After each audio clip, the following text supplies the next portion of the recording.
संख्या 4200 बताई जा रही।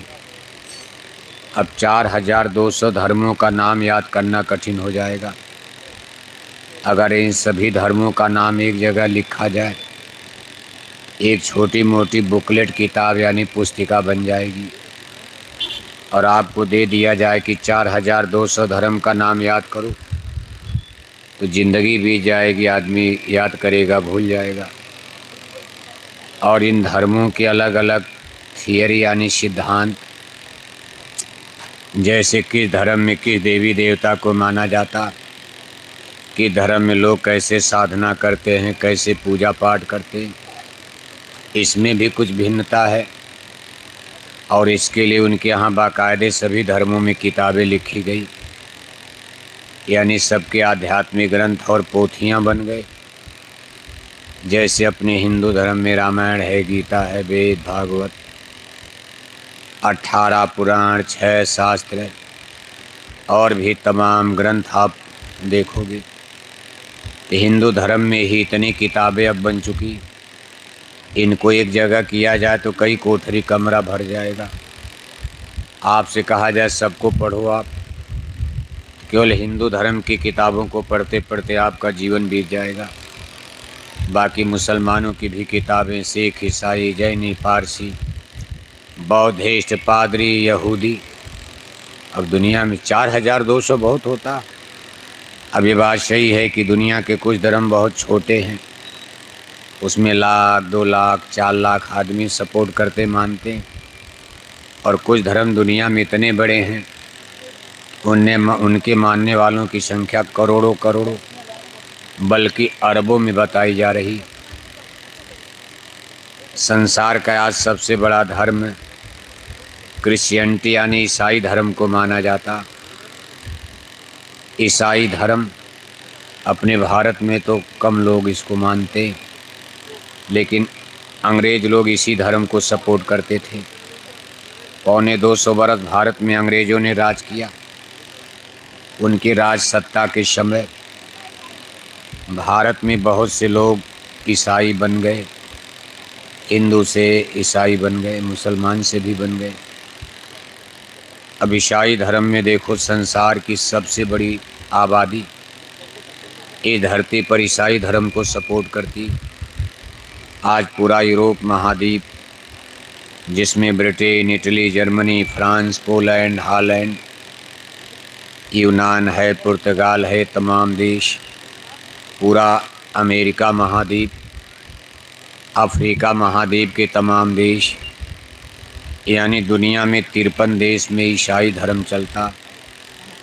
दूसरे नंबर पर संसार का सबसे बड़ा धर्म दीन ईमान इस्लाम यानी मुसलमानों का माना जाता।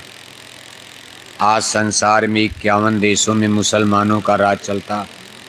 51 देश, जैसे Iran, Iraq, Beirut, Vietnam, Lebanon, Syria, Jordan, Afghanistan, Pakistan, Malaysia, Indonesia, Singapore, Bangladesh. अब ये सब देखो तमाम मुसलमानों का देश, उनका राज। तीसरे नंबर पर दुनिया का धर्म है संख्या के मामले में, तीसरे नंबर पर हिंदू धर्म आता। आज संसार में 2 देश ऐसे हैं जहां हिंदू धर्म सबको लोग सपोर्ट करते हैं मेजॉरिटी में। एक तो अपना भारत जहां हम आप हैं, दूसरा हिमालय की गोद में पहाड़ में बसा हुआ एक छोटा सा देश नेपाल कहा जाता। अब नेपाल एक छोटा देश है, एरिया तो पहाड़ के नाते बड़ा, लेकिन आबादी उसकी बहुत कम है, करीब 3 साढ़े 3 करोड़। और आपके पड़ोस में उत्तर प्रदेश है, केवल उत्तर प्रदेश की आबादी 24 करोड़ है, यानी करीब करीब 6-7 नेपाल उत्तर प्रदेश में जनसंख्या के हिसाब से हजम हो जाएगा। अब ये 2 देश देखो दुनिया में हिंदुओं का देश माना जाता। बाकी इसी तरह से छोटे मोटे जैसे सिख धर्म, ये भी भारत में पंजाब में, पश्चिमी भारत में पंजाब प्रदेश में मेजॉरिटी में रहते। वो भी कभी कभी कहते भाई हमारा भी अलग कर दो, जैसे पाकिस्तान बना दिया मुसलमानों के नाम पर, ऐसे वो लोग कहते भाई हिंदुओं से हमारी नहीं पटेगी, हमारा खालिस्तान के नाम पर अलग कर दो, हमारा देश बना दो। इन इस तरह दुनिया में छोटे बड़े धर्मों की संख्या 4200 बताई जा रही, और सभी धर्मों के सिद्धांत में कुछ अंतर आ गया। आश्चर्य यही है, ईश्वर ने बनाया एक धर्म, ईश्वर ने बनाया एक नीति नियम, एक ही की पूजा करो, एक ही तरीके से करो, पूजा भी एक ही करो। क्यों पूजा क्यों की जाती? मुक्ति के लिए, थोड़ा बहुत लोग भी बनाने के लिए। खैर लोग बनाने के लिए तो कर्म कॉन्स्टिट्यूशन पर आप भगवान की पूजा न करो तब भी रोटी मिलेगी। आज आपके ग्वालियर में जो लोग सुबह उठकर आप माला पूजा करते हो,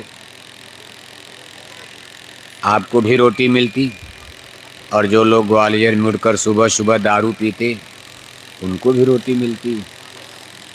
आपकी घर मकान कच्चे रह गए, और जो ग्वालियर में भगवान को 10 गाली रोज दे रहा सुबह, उसकी कितनी बढ़िया कोठी ग्वालियर में बन गई।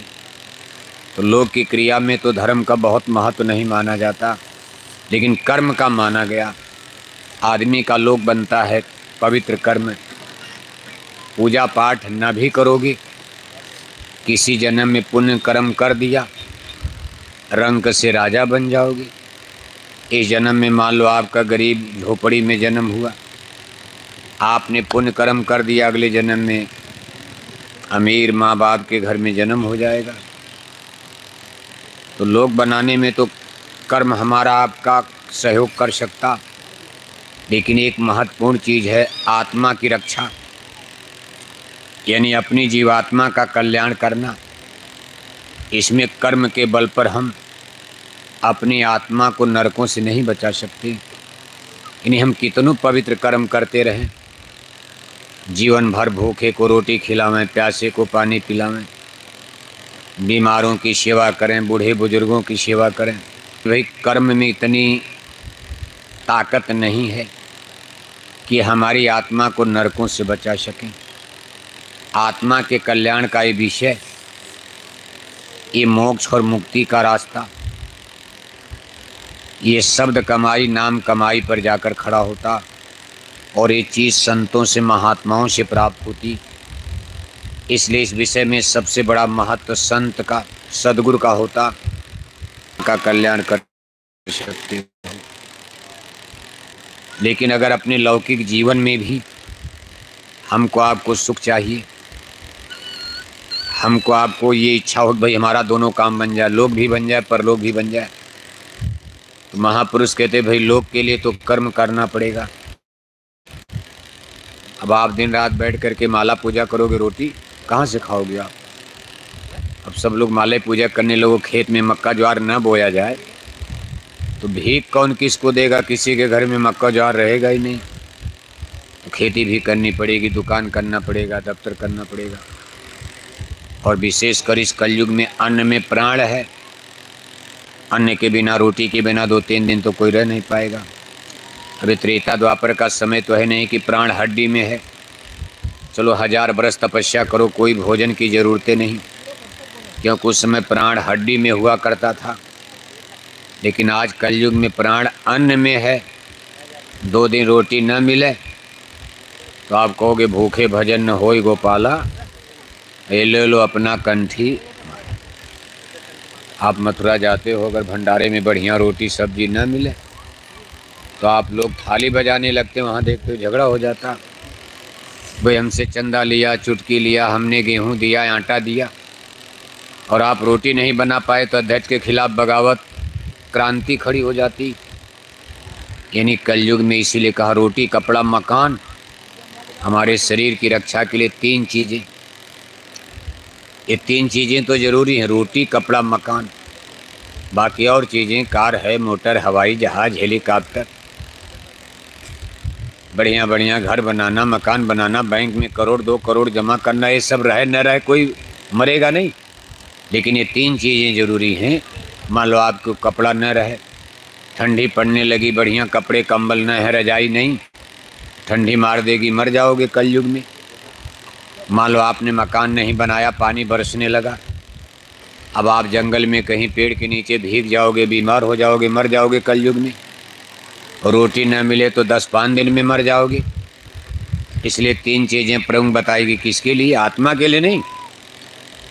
रोटी नहीं खाओगे शरीर मरेगा, आत्मा का नुकसान नहीं होगा। आत्मा थोड़ा न मरती। साहब कबीर ने कहा, हम न मरे मरी हैं संसारा, हमको मिला जी आंवड़ हारा। हर मरी हैं तो हम हूँ मरबे, हर न मरे हम काहे को मरबे। शरीर मर जाता तब भी आत्मा नहीं मरती। शरीर भूखे मर जाए, प्यासे मर जाए, बीमारी में मर जाए, कोई बंदूक मार दिया तब भी मर गया, कोई बम गिरा दिया मर गया, कोई बिजली का तार लग गया, एक्सीडेंट हो गया, शरीर मर जाता। लेकिन कहते भाई आत्मा कभी नहीं मरती। नैनम छिंदन। देखो भाई, देखो जनरेटर चालू करो। कहाँ जनरेटर? कहाँ गए नाथुराम मिर्धा? मिर्धा साहब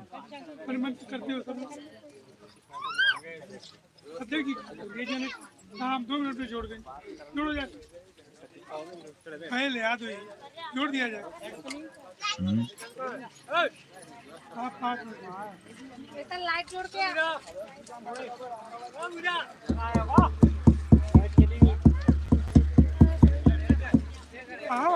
रखना चाहिए। कहा भी गया तो कहते नहीं साहब जोड़ देंगे, जोड़ देंगे, हो गया साहब जोड़ देंगे। अब गुस्सा करने से आप लोगों को कोई लाभ? अब पछताए हो तो पहले आपको कहना चाहिए ना। क्या कहे आप? आपको कहना चाहिए ला के रखिए, यहाँ रहेगा। तो आपको उठा के लाना चाहिए ना, जाके जाना चाहिए। अब सब लोग बैठे रहे चुपचाप, कोई बोलेगा नहीं।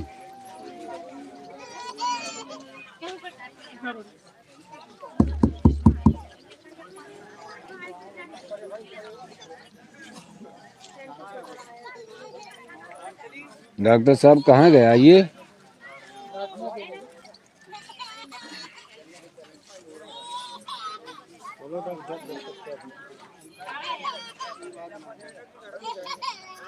प्रार्थना बोलो जो सब लोग दोहराए ताकि ध्यान एक रहे। प्रार्थना से बोलिए और सब दोहराए, आवाज एक साथ रहेगी। जय गुरुदेव, जय गुरुदेव।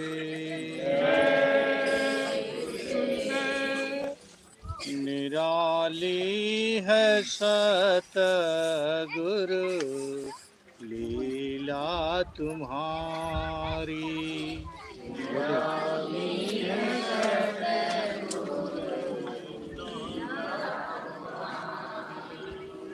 समझ कौन सकता है महिमा तुम्हारी।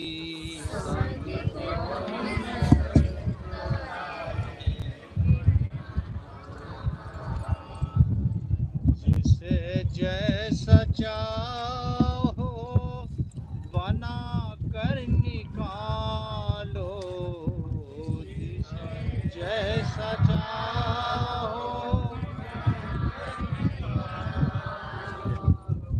ये सर्व सृष्टि है नाट्य शाला तुम्हारी,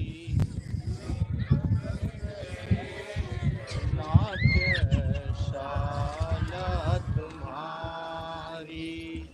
निराली है सतगुरु लीला तुम्हारी।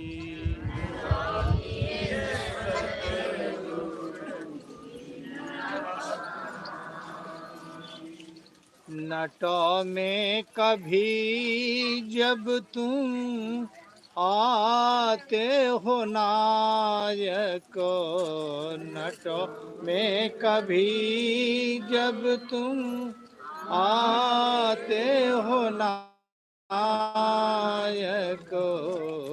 तो ले जाती है तुमको मौज तुम्हारी।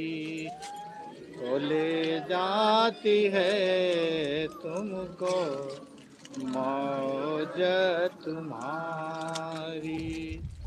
निराली है सतगुरु लीला तुम्हारी।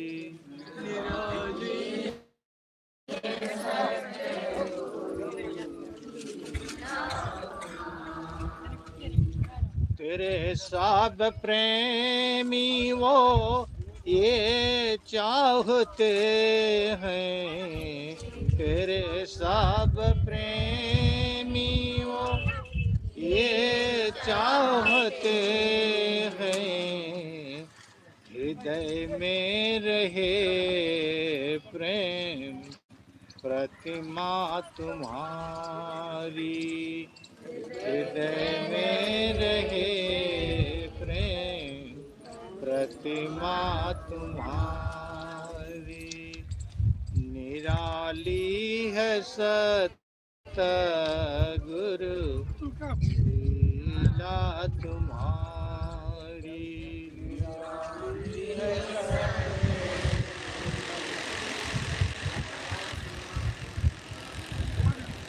समझ कौन सकता है महिमा तुम्हारी।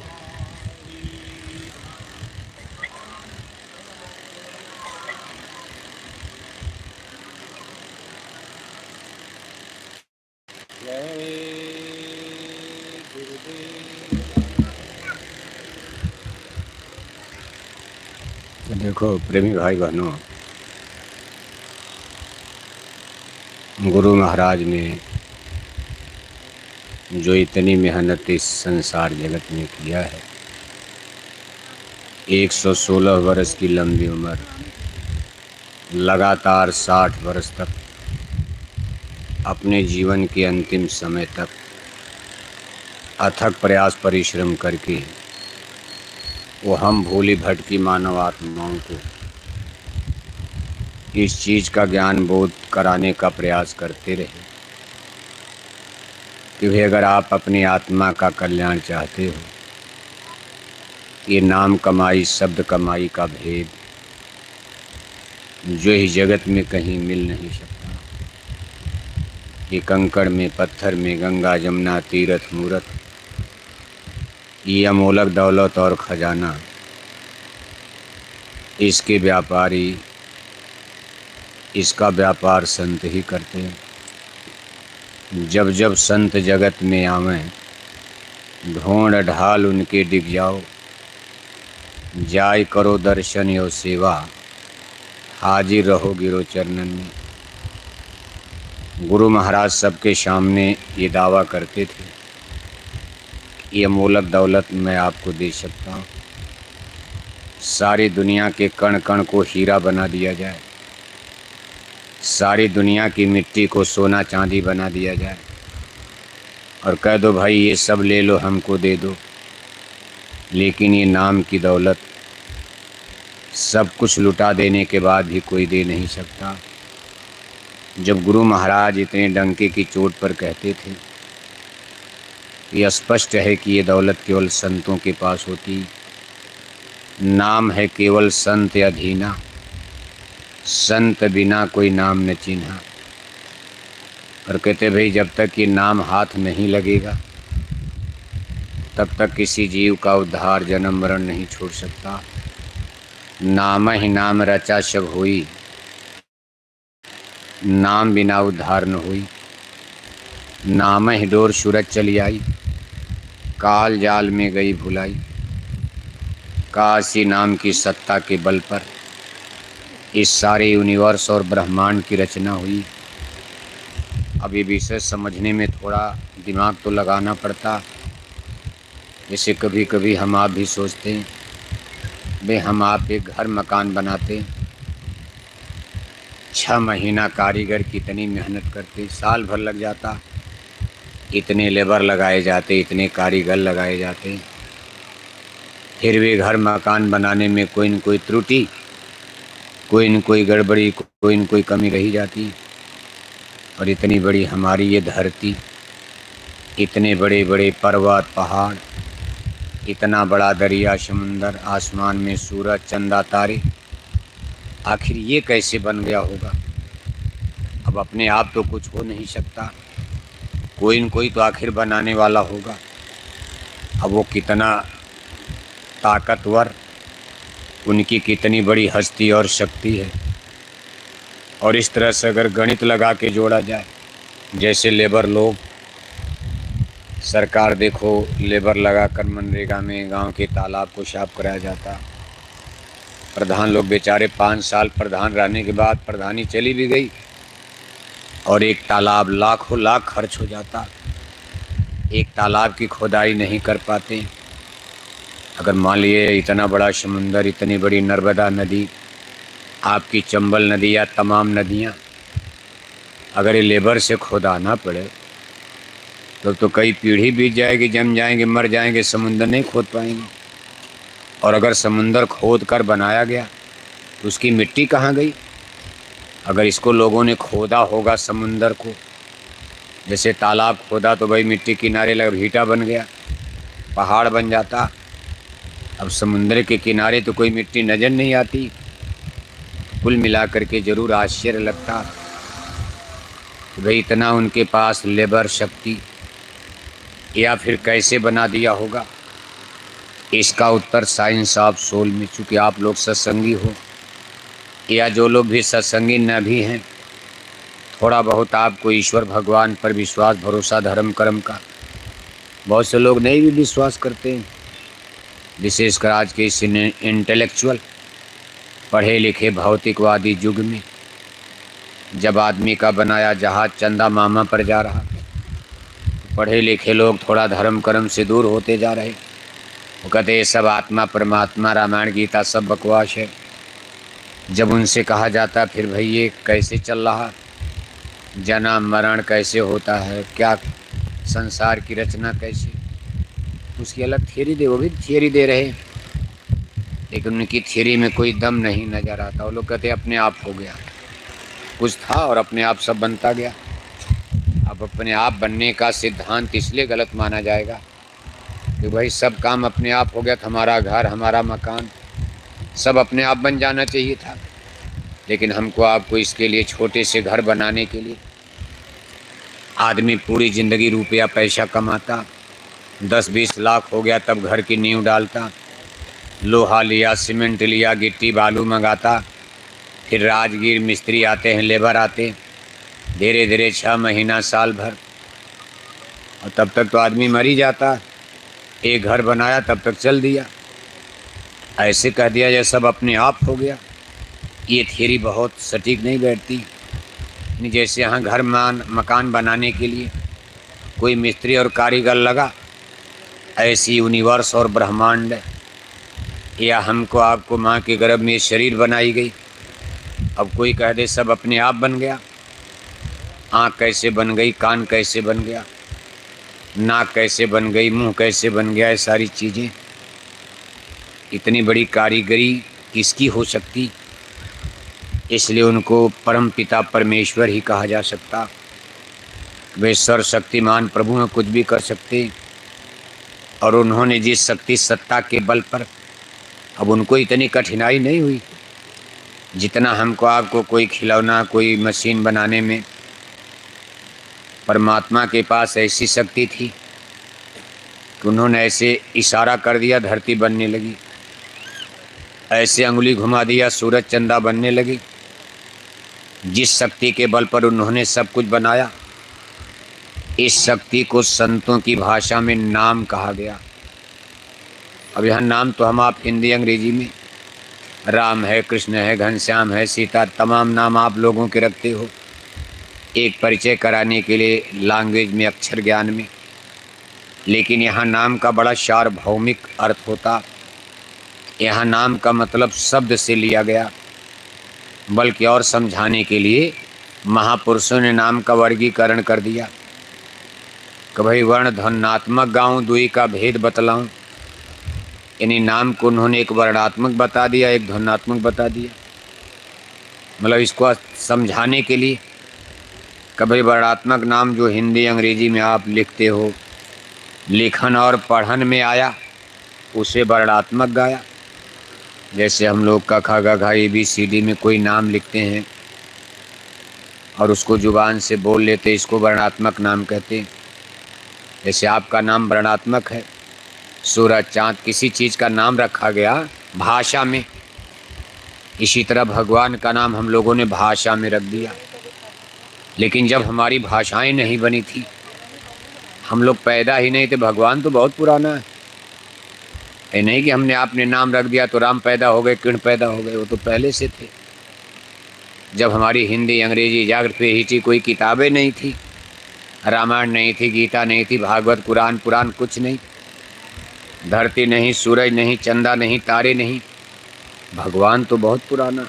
तब उनको क्या कहा जाता था भाई? तब शब्द रूप में, यानी उस शब्द रूप में ध्वन्यात्मक। अभी देखो, जुबानी नहीं बोला जा सकता, एक किसी लिखित भाषा में शब्द का जिक्र नहीं हो सकता, बस इसको हम लोग सुनकर अनुभव करते हैं। जैसे कोई बाजा बज रहा है, ढोल है, मजीरा है, या आपके यहाँ अपने इलाके में जो बाजे बजते होंगे, अब उनको आप भाषा में नाम क्या रखोगे? रख देते लोग, कहते भाई घंटा बज रहा। अब घंटा तो आवाज़ है, नाम रख दिया घंटा है। फिर आपने शंख बज कहा, भाई ये शंख बज रहा। अब शंख, लेकिन अब उसकी आवाज़ अलग है। इसी तरह आप कहते भाई ढोल बज रहा है। अब ढोल बज रहा है, लेकिन ढोल की आवाज़ तो है, अलग है, उससे पहचानोगे आप। आपसे कहो भाई नहीं ये नगाड़ा बज रहा, ये बांसुरी बज रही है, ये बादल गरज रहे हैं, अब आप उसको सुनोगे तो सब आवाज़ें अलग अलग होती। इसी तरह भी इस दुनिया में भाषा नहीं, ये अलिखित कानून है, इसको कोई भाषा में लिख पढ़ ही नहीं सकता। कभी लिखने पढ़ने में आ गया तब वो वर्णात्मक हो गया, और बाकी ये जो सुना जाता है ध्वन्यात्मक होता। अब यहाँ देखो, मूल महत्व ध्वन्यात्मक नाम का, जिसको साउंड है, इसको वेदवाणी, ब्रह्मवाणी, अनहदवाणी, अनहदनाद कहा जाता। मुसलमान फ़कीरों ने इसको आसमानी आवाज़, कलमा, आयते कहा। अब गुरु महाराज समझा रहे हैं कि भाई इसी नाम के द्वारा, यही नाम प्रबल शक्ति परमात्मा के साथ थी। यही एक ऐसी शक्ति थी जो खुद भगवान के साथ, किसी के पास नहीं, आज भी किसी के पास नहीं। इसी शक्ति के बल पर एक जगह बैठे बैठे उनको दौड़ना नहीं पड़ा। इन्हें उनको धरती बनानी, सूरज चाँद तारे बनाने, तो भागना दौड़ना पड़ रहा। एक जगह बैठकर इसी नाम यानी शब्द की शक्ति से उन्होंने इतने बड़े ब्रह्मांड की रचना कर दिया। जगह जगह धरती, जगह जगह सूरज चंदा तारे सब बना दिए। कहा नाम ही नाम रचा सब हुई, नाम बिना उद्धार न हुई। जब सब बना लिए, इसी नाम की शक्ति से धरती बना दिया। जैसे आप तमाम चीज़ें लट्टू डोर में बांध करके ऐसे नचाते हो, तो डोर के द्वारा सब लट्टू, जैसे फुलझड़ी छूटती है, मेले में झूला देखते हो, डोर में ऐसे चरखी झूला लोग झूलते हैं। डोर अगर टूट जाए तो झूला कहीं छटक जाएगा। लेकिन इसी शब्द की ताकत पर उन्होंने सारे ब्रह्मांड को नाथ दिया है, एक में जोड़ दिया है। और जिसकी जितनी बड़ी रस्सी डोर है, उतने रेडियस में परिधि में ऐसे ब्रह्मांड में नाच रहा, घूम रहा। यानी सारा ब्रह्मांड ऐसे झूले की तरह झूल रहा। इसी प्रबल शक्ति को संतों ने वेदवाणी, ब्रह्मवाणी, अनहदवाणी, अनहदनाद बताया। जब उन्होंने धरती बना लिया और यहाँ ये हाड़ मांस का शरीर, कहा फिर जब मानुष देह बनाई, इनमें जीवन को बैठाई। अब जीवात्माओं को यानी आपको उतारा गया मनुष्य शरीर में, कहा भाई नाम है डोर, सूरज चली आई। अब इसी शब्द की डोर पर आत्मा को उतार दिया गया। यानी अगर यही डोर न होती तो हम लोग भगवान के पास कभी वापस जा ही नहीं सकते थे। जैसे आप पतंग उड़ाते हो, अगर पतंग की डोर कट जाए तो पतंग लौट कर कभी आपके पास, आपके हाथ में वापस आएगी। और अगर पतंग की डोर लगी हुई है, आसमान में कितनों दूर तक पतंग उड़ाओ, आप फिर डोर के द्वारा पतंग को खींचकर ऐसे रस्सी को समेटते गए, पतंग आपके पास फिर आपके हाथ में आ जाएगी। लेकिन अगर डोर कट जाए तब आएगी वापस? नहीं आएगी। अच्छा, मान लो पतंग कहीं डोर नहीं कटी और पतंग कहीं पेड़ में फंस गई या कि किसी को कोठी पर मकान पर जाकर अटक गई, अब आप झटके से खींचोगे तभी डोर टूट जाएगी। डोरी तो नहीं टूटी लेकिन पतंग जो है पेड़ में अटक गई, अब क्या करोगे आप? अब आप जाकर पतंग को धीरे धीरे छुड़ाओगे वहाँ से, भाई झटका न लगाया जाए, वहाँ से छुड़ाया जाए कांटे से, झाड़ से, और फिर डोर के द्वारा खींच करके पतंग को वापस लाते हो। ठीक यही हाल जीवात्माओं का, जिनको स्पिरिट आत्मा कहते हैं। इस जगत में जितनी जीवात्माएं देख रहे हो, कहा नाम है डोर सूरज चली आई, के नाम की डोर पर परमात्मा ने अपने कोख से पैदा करके, आत्मा का जन्म तो भगवान से परमात्मा से ही हुआ। हाड़ मांस का शरीर, ये जन्म तो माता पिता की कोख से होता। ये भी मर जाएंगे, आप भी मर जाओगे, सब मर जाएंगे। लेकिन आत्मा जिसको अजर अमर अविनाशी बताया गया, इसकी उत्पत्ति, इसका जन्म परमात्मा की कोख से हुआ और जन्म देकर उन्होंने पतंग की तरह उड़ा दिया। आप गीत गाते हो सदगुरु मैं तेरी पतंग। इन सारी आत्माएं, हिंदू में, मुसलमान में, गाय में, बैल में, कीड़ा मकोड़ा, पशु पक्षी, आत्मा तो आत्मा है। यहाँ आकर के शरीर पिजड़ा अलग अलग, ये तो पिजड़ा है, पिजड़ा अलग अलग कर दिया। जैसे लोहे का पिजड़ा, सोने का पिजड़ा, चांदी का पिजड़ा, लकड़ी का पिजड़ा। लेकिन चिड़िया यानी पक्षी, सबके अंदर मान लो तोता, सुग्गा यानी तोता ही बैठा दिया गया। पक्षी तो एक है, पिजड़ा अनेक है। शरीर का भेद हो गया, लेकिन आत्मा ईश्वर अंश जीव अविनाशी, चेतन अमल सहज सुख राशि। मुसलमान भाइयों की किताब में आता है, सारी रोहें रब की हैं, सारी रोहें खुदा की हैं। एक ही अल्लाह ताला खुदा रब्बुल आलमीन ने सारी खिलकत जहान को पैदा किया। अब आप यहीं आप बैठे, सब धर्म से तो हिंदू हो आप, लेकिन जातियों में बट गए। हिंदू में भी हिंदू, कभी ये लोहे का काम करते लोहार हो गए, ये लकड़ी का काम करते कारपेंटर बढ़ई हो गए, ये गाय का काम करते हैं, दूध निकालते, गाय पालते गोपाल ग्वाला आहिर हो गए, ये चमड़े का काम करते ये चमार हो गए। इसमें अनेक जातियां ऐसे धीरे धीरे बंटते चली गई। कभी अछूत करो, ये चमड़ा छूते हैं, इनके हाथ का पानी नहीं पिएंगे, इनका भोजन नहीं करेंगे। लेकिन भगवान ने जब आत्मा बनाया तब कोई भेद तो था नहीं। जिस दिन आत्मा ने जन्म लिया होगा तब ये धरती नहीं, आत्मा तो पहले पैदा हो गई भगवान के यहाँ। ईश्वर अंश जीव अविनाशी, और आत्मा यहाँ आकर के अपने कर्मों के हिसाब से, अब मान लो दुख सुख भोग रही तो बात अलग है, अलग अलग। लेकिन फिर जब लौट कर चलोगे, आत्मा की एक ही जाति है।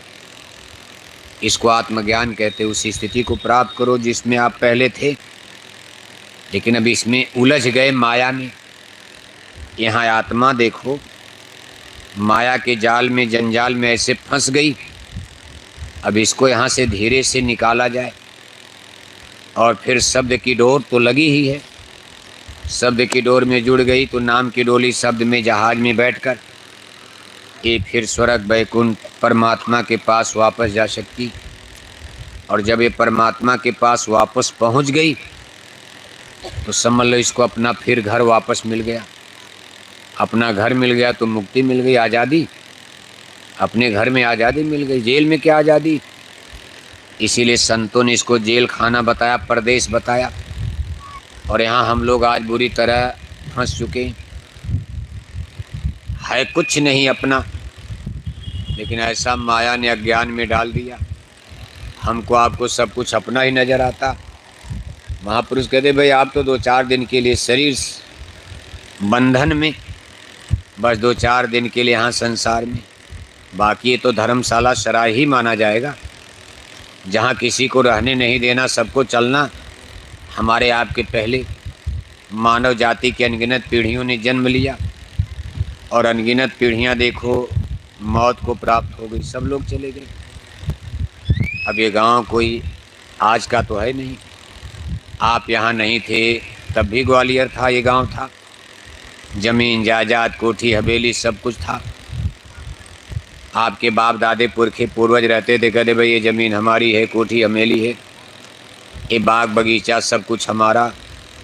आज जो लोग छोड़ करके इसके चले गए, अब आप दावा कर रहे हो भाई हमारा है। 10-20 साल में आप भी निपट जाओगे, निपट जाओगे। निपट जाने का मतलब राम नाम, निपटने का मतलब राम नाम।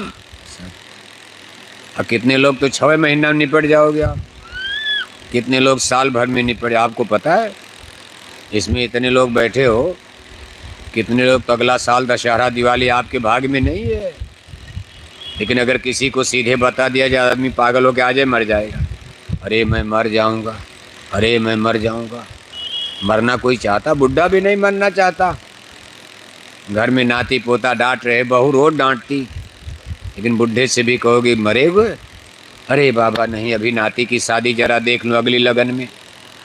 कहा ममता तू न गई मेरे मन से, ऐसी माया की चक्की में, ऐसा बंधन में जीव को उलझा रखा। इसलिए महापुरुष सत्संग सुना सुना कर इस चीज़ को धीरे धीरे, इसी माया की गिल्टी ग्रंथि से, बंधन से आपको धीरे धीरे आहिस्ता आहिस्ता, जैसे रेशम का कपड़ा कहीं कटीली झाड़ में फंस गया, अगर उसको मान लो झटके से खींचोगे आप, चिथड़ा चिथड़ा हो जाएगा। लेकिन एक एक कांटा धीरे धीरे धीरे धीरे निकाल कर बीन कर, तो कपड़ा भी सेफ रह जाएगा और कपड़ा कांटे से निकल भी जाएगा। इसी तरह से जीव तो जगत में बुरी तरह फंस गया, इतनी जल्दी निकाला नहीं जा सकता। झटके से निकाला जाए तो चिल्ला पड़ोगे, चितड़े चितड़े हो जाओगे। इसलिए महापुरुष सत्संग जारी करते और कहते भाई कुछ दिन सुनो, 1 दिन 2 दिन नहीं, बहुत काल जब कर सत्संगा, तब हुई हैं सब संशय भंगा। अब 1-2 दिन में तो आदमी काखा गागा ABCD नहीं पढ़ पाता। कितने दिन मेहनत करना पड़ता तो आदमी हिंदी अंग्रेजी जाग PhD पढ़ता। और ये तो आत्मा परमात्मा का गूढ़ भेद है। जीव को माँ के गर्भ में कैसे उतारा गया, मौत के समय इसको कैसे निकाला जाता, कैसे आदमी से निकाल कर गाय बैल में डाल दिया जाता, कैसे कुत्ता बिल्ला में बंद कर दिया जाता, कैसे नरकों की आग में जलाया जाता, कैसे इसको ले जा कर के स्वर्ग वैकुंठ देवी देवता ईश्वर ब्रह्म, कैसे जन्म मरण छूटता, मोक्ष मुक्ति मिलती। अब इतना विषय है, एक विषय है, कैसे मुक्ति मिलेगी, कौन पूजा की जाती। अब पूजा तो बहुत दुनिया में है, लेकिन इसमें सही पूजा कौन है, सनातन जिसको कहते हैं। अब इस समय तो पूजा आप देखते हो, अनेक पूजा, नाना गुरु नाना पंथ। अब ज़्यादातर हिंदू लोग तो यही पूजा कर रहे इस समय कि मंदिर में टन टन घंटी घंटा बजाए जा रहे और 1-1 किलो मछली खाए जा रहे, अखंड रामायण पढ़े जा रहे, हरे रामा हरे कृष्णा कीर्तन गाए जा रहे, चंदन तिलक टीका लगाए जा रहे और 1-1 किलो अंडा खाए जा रहे, 10-10 बोतल दारू शराब पिए जा रहे। अब ये सही पूजा है कि गलत पूजा, कौन समझाएगा। और ज़्यादातर हिंदू यही पूजा करते हो आप। और यहाँ भी कहते हैं कि भाई गुरु जी की पूजा थोड़ा ठीक है, लेकिन गड़बड़ क्या है, कई लोग मछली उछली छुड़ाते हैं। मछली न छुड़ा पूरा ग्वालियर चेला बन जाएगा, उनकी शर्त है। लेकिन भाई झूठ को झूठ तो कहा जाएगा, चाहे आप मानो ना मानो। संत महापुरुष कभी आपको गलत रास्ता नहीं बता सकते, भले आपको बुरा लगे, लेकिन मछली खाना कभी धर्म हो ही नहीं सकता। आप इतने लोग बैठे हो, सब हिंदू हो, सही सही बताओ, सब भगवान राम किरण को मानते हो। भगवान राम ने कभी मांस खाया था? भगवान जोगेश्वर श्री किरण जी महाराज मांस खाते थे? रामायण गीता वेद भागवत शास्त्र पुराण में कहीं मांस खाना लिखा है? अब हिंदू धर्म के जितने स्पिरिचुअल लिटरेचर्स हैं, जितने आध्यात्मिक ग्रंथ और किताबें हैं, सब में लिखा है जीवों पर दया करो, परहित सरिस धर्म नहीं भाई, पर पीड़ा सम नहीं अधमाई। कि दूसरे को पीड़ा पहुंचाओगे, लोक बिगड़ेगा, परलोक बिगड़ेगा, कभी सुख नहीं मिलेगा। दूसरे को सुख पहुंचाओगे तभी सुख पाओगे, लोक में भी सुख और परलोक में भी सुख। कर्म प्रधान विश्व रचि राखा। अब बकरी मुर्गी मार करके आप उसको सुख पहुंचाते हो। आपके गर्दन पर चाकू चलाई जाए, आपकी टांग को कुल्हाड़ी से, चाकू से, तलवार से काटा जाए, आप हंसोगे कि रोओगे? आप क्या करोगे? क्या करोगे बोलो? आप रोगे ना, दर्द होगा कि नहीं होगा? अब बकरी की टांग काटोगे तो उसको मजा मिलता है, सुअर की काटते हो तो सुअर को आनंद मिलता है, गाय की बैल की काटते हो, मुसलमान भाई गाय बैल काटते हैं और हिंदू लोग गाय बैल को छोड़ दिया, का माता है। लेकिन गलती आपसे, सुअर बकरी मुर्गी तो काट रहे हो, तो आप क्या मुसलमानों से अच्छे माने जाओगे आप? अरे खून खून तो एक है, क्या बकरी क्या गाय? जितना दर्द गाय को होता, मुसलमान गाय को काटते, जितना दर्द गाय को, हिंदू लोग बकरी मुर्गी सुअर काटते, उतना दर्द बकरी मुर्गी को होता। और सारी आत्माएं भगवान की हैं, नहीं कि गाय केवल भगवान की आत्मा। और बकरी मुर्गी ऐसे छोड़ दिया, उसका कोई मालिक नहीं। कहा सगला सृष्टि मोर उपजाया, सब पर मोर बराबर दाया। तो रास्ता तो सब भटक गए हो। साहब कबीर कहते दोनों जने रहिया भुलाई गईले भाई। दोनों जने का मतलब भारत में दो धर्म ज़्यादा है, हिंदू मुसलमान। का दोनों जने रहिया भुलाई गईले भाई। नदी किनारे गैया मर गए, मछली चुन चुन खाई, वह मछरिया हिंदू खैले। कहाँ गई हिंदू आई? दोनों जने रहिया बिगाड़ी दहले भाई। और नदी किनारे सुअरा मर गए, मछली चुन चुन खाई, वह मछरिया तुरके खैले। कहाँ गई तुरकाई? दोनों जने रहिया भुलाई गईले। दोनों जने माने हिंदू मुसलमान सब भटक गए। ये नहीं कि भारत से मुसलमान अलग हो जाएंगे। आप कहो कि भारत में सच्चा धर्म आ जाएगा। सच्चा धर्म तो तब आएगा जब पूरे ग्वालियर ज़िले में मछली अंडा शराब की दुकानों पर बुलडोजर चल जाए। क्या चल जाएगा? बुलडोजर जानते हो नहीं जानते हो आप? अब आपके ग्वालियर में, मध्य प्रदेश में तो कम, उत्तर प्रदेश में खूब बुलडोजर चल रहा। लेकिन बुलडोजर अभी लोगों के घर गिराने में लगा। लोगों के घर गिरा देने से कभी राम राज आएगा? भगवान राम के राम राज में कोई अंडा खाता था? भगवान राम के राम राज में शराब बिकती थी? और आज लोग क्या कहते हैं? अंडे खिलाकर शराब पिलाकर राम राज ला देंगे। बताओ आप, ग्वालियर में अंडा बंद हुआ नहीं, मछली बंद हुई नहीं, शराब बंद हुई नहीं, और लोग कहते हैं हम राम राज ला देंगे, सनातन ला देंगे। लेकिन हम आपसे प्रश्न पूछने आए हैं, अंडे खिलाकर शराब पिलाकर कोई माई का लाल ग्वालियर में राम राज ला पाएगा?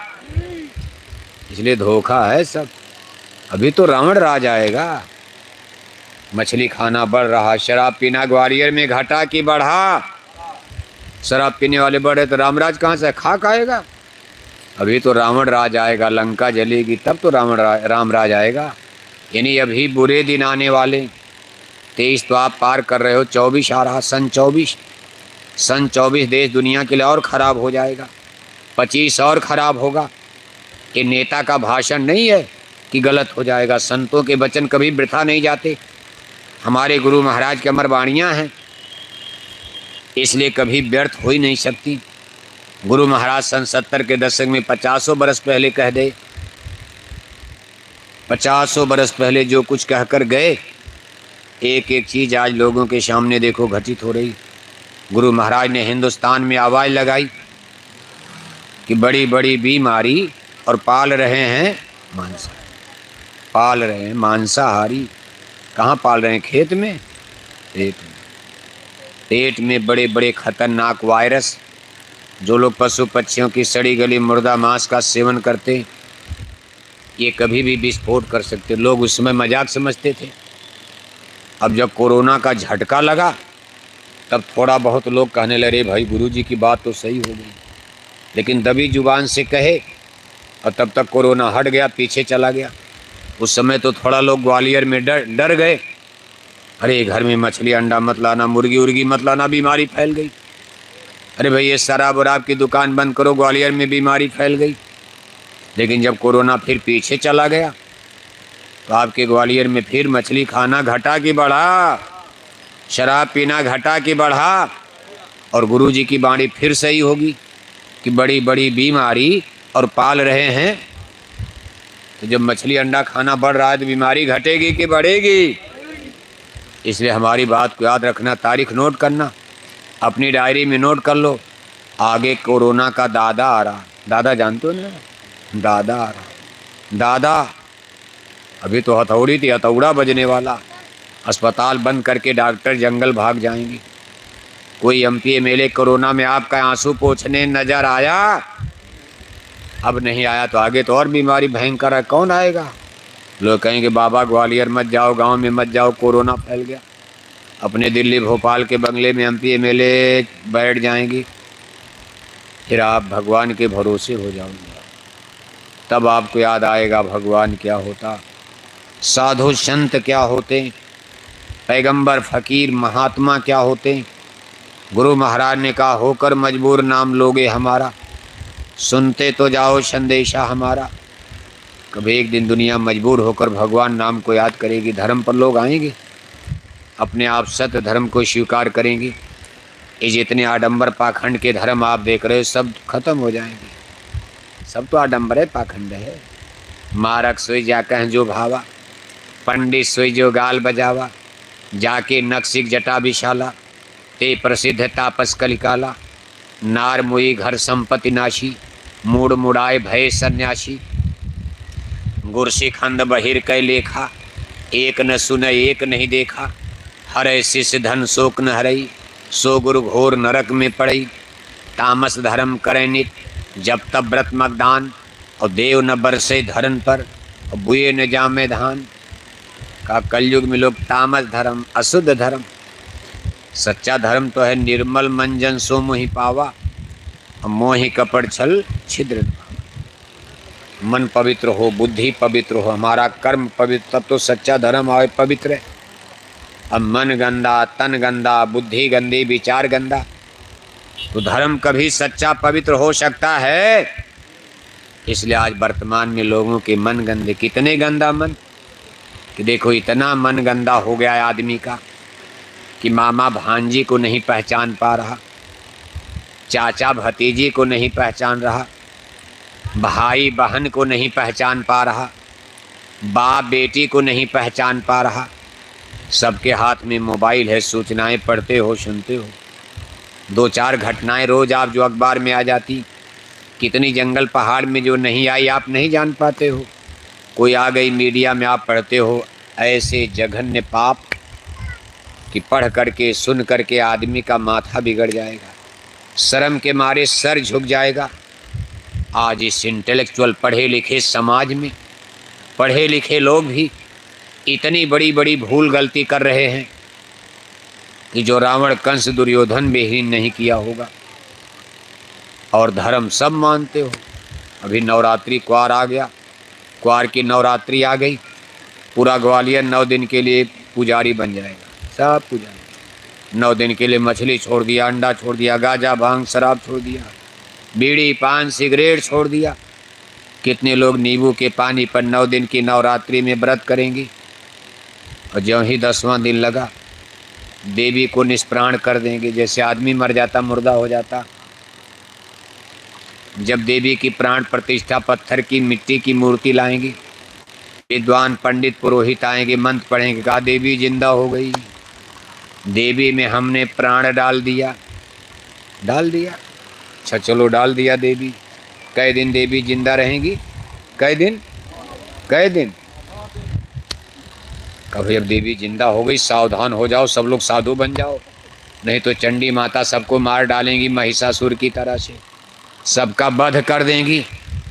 और ज्यों ही 10वां दिन लगा, आधी रात के बाद 10वां दिन आया, अरे कहा भाई देवी का प्राण हमने निकाले। कौन निकाल लिया?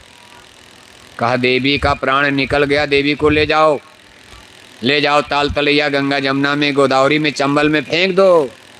हाथ टूट कर उधर गया, पैर टूट कर, कहा देवी गई। अब 9 दिन तक देवी को जिंदा कर दिया। बताओ, देवी को, जगत जननी जो सबकी माता, उसको आप जिंदा करोगे और 9 दिन के बाद आपने मार डाला। और ले जा कर के चंबल नदी में फेंक दिया। हाथ पैर सब टूट कर बह गए। और इसके बाद कहा देवी माता गई, अब जो चाहो करो आप। फिर मछली खाना शुरू, फिर अंडा खाना शुरू, फिर शराब पीना शुरू, दिन भर झूठ बोलना, दिन भर धोखा देना। 9 दिन के लिए पुजारी और 10वें दिन में फिर आप अधर्म पाप करने लगते हो। साल भर पाप करते हो आप। तो देवी देवताओं को आपने धोखा। ये तो मनगढ़ंत पूजा है सब।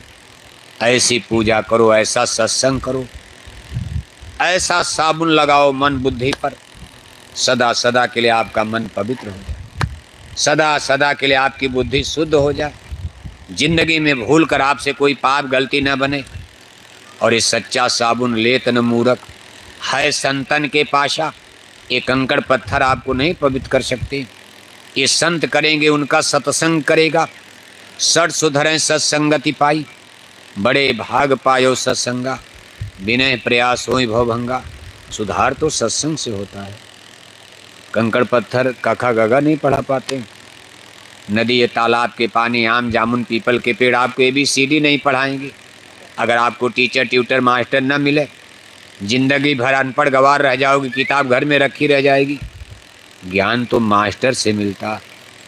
इसीलिए रामायण कहती गुरबिन भव नितरे न कोई, जो बिरंची शंकर शम हुई, कर्णधार सदगुर दिन आवा, दुर्लभ साथ सुलभ कर पावा, सतगुर बिना न कोई बाँचे, नाम बिना 84 नाचे। निगुरा रह जाओगे, कितनों पूजा पाठ करोगे, निगुरा रह गए, सदगुर नहीं मिले, कोई आपकी जमानत उसकी अदालत में नहीं ले सकता। कौन जमानत लेगा? जमानत अगर कोई नहीं लिया तो जेल में जाओगे आप, नरकों की आग में डाल देंगे, 84 में चले जाओगे। जह आशा तह बाशा, इच्छाएं मरी नहीं, सत्संग में गए नहीं, लोभ मोह में कमी आई नहीं, मन शुद्ध हुआ नहीं, मरते समय वही इच्छा जाएगी जो जीवन भर कर रहे, खा रहे, पी रहे, सोच रहे, विचार रहे।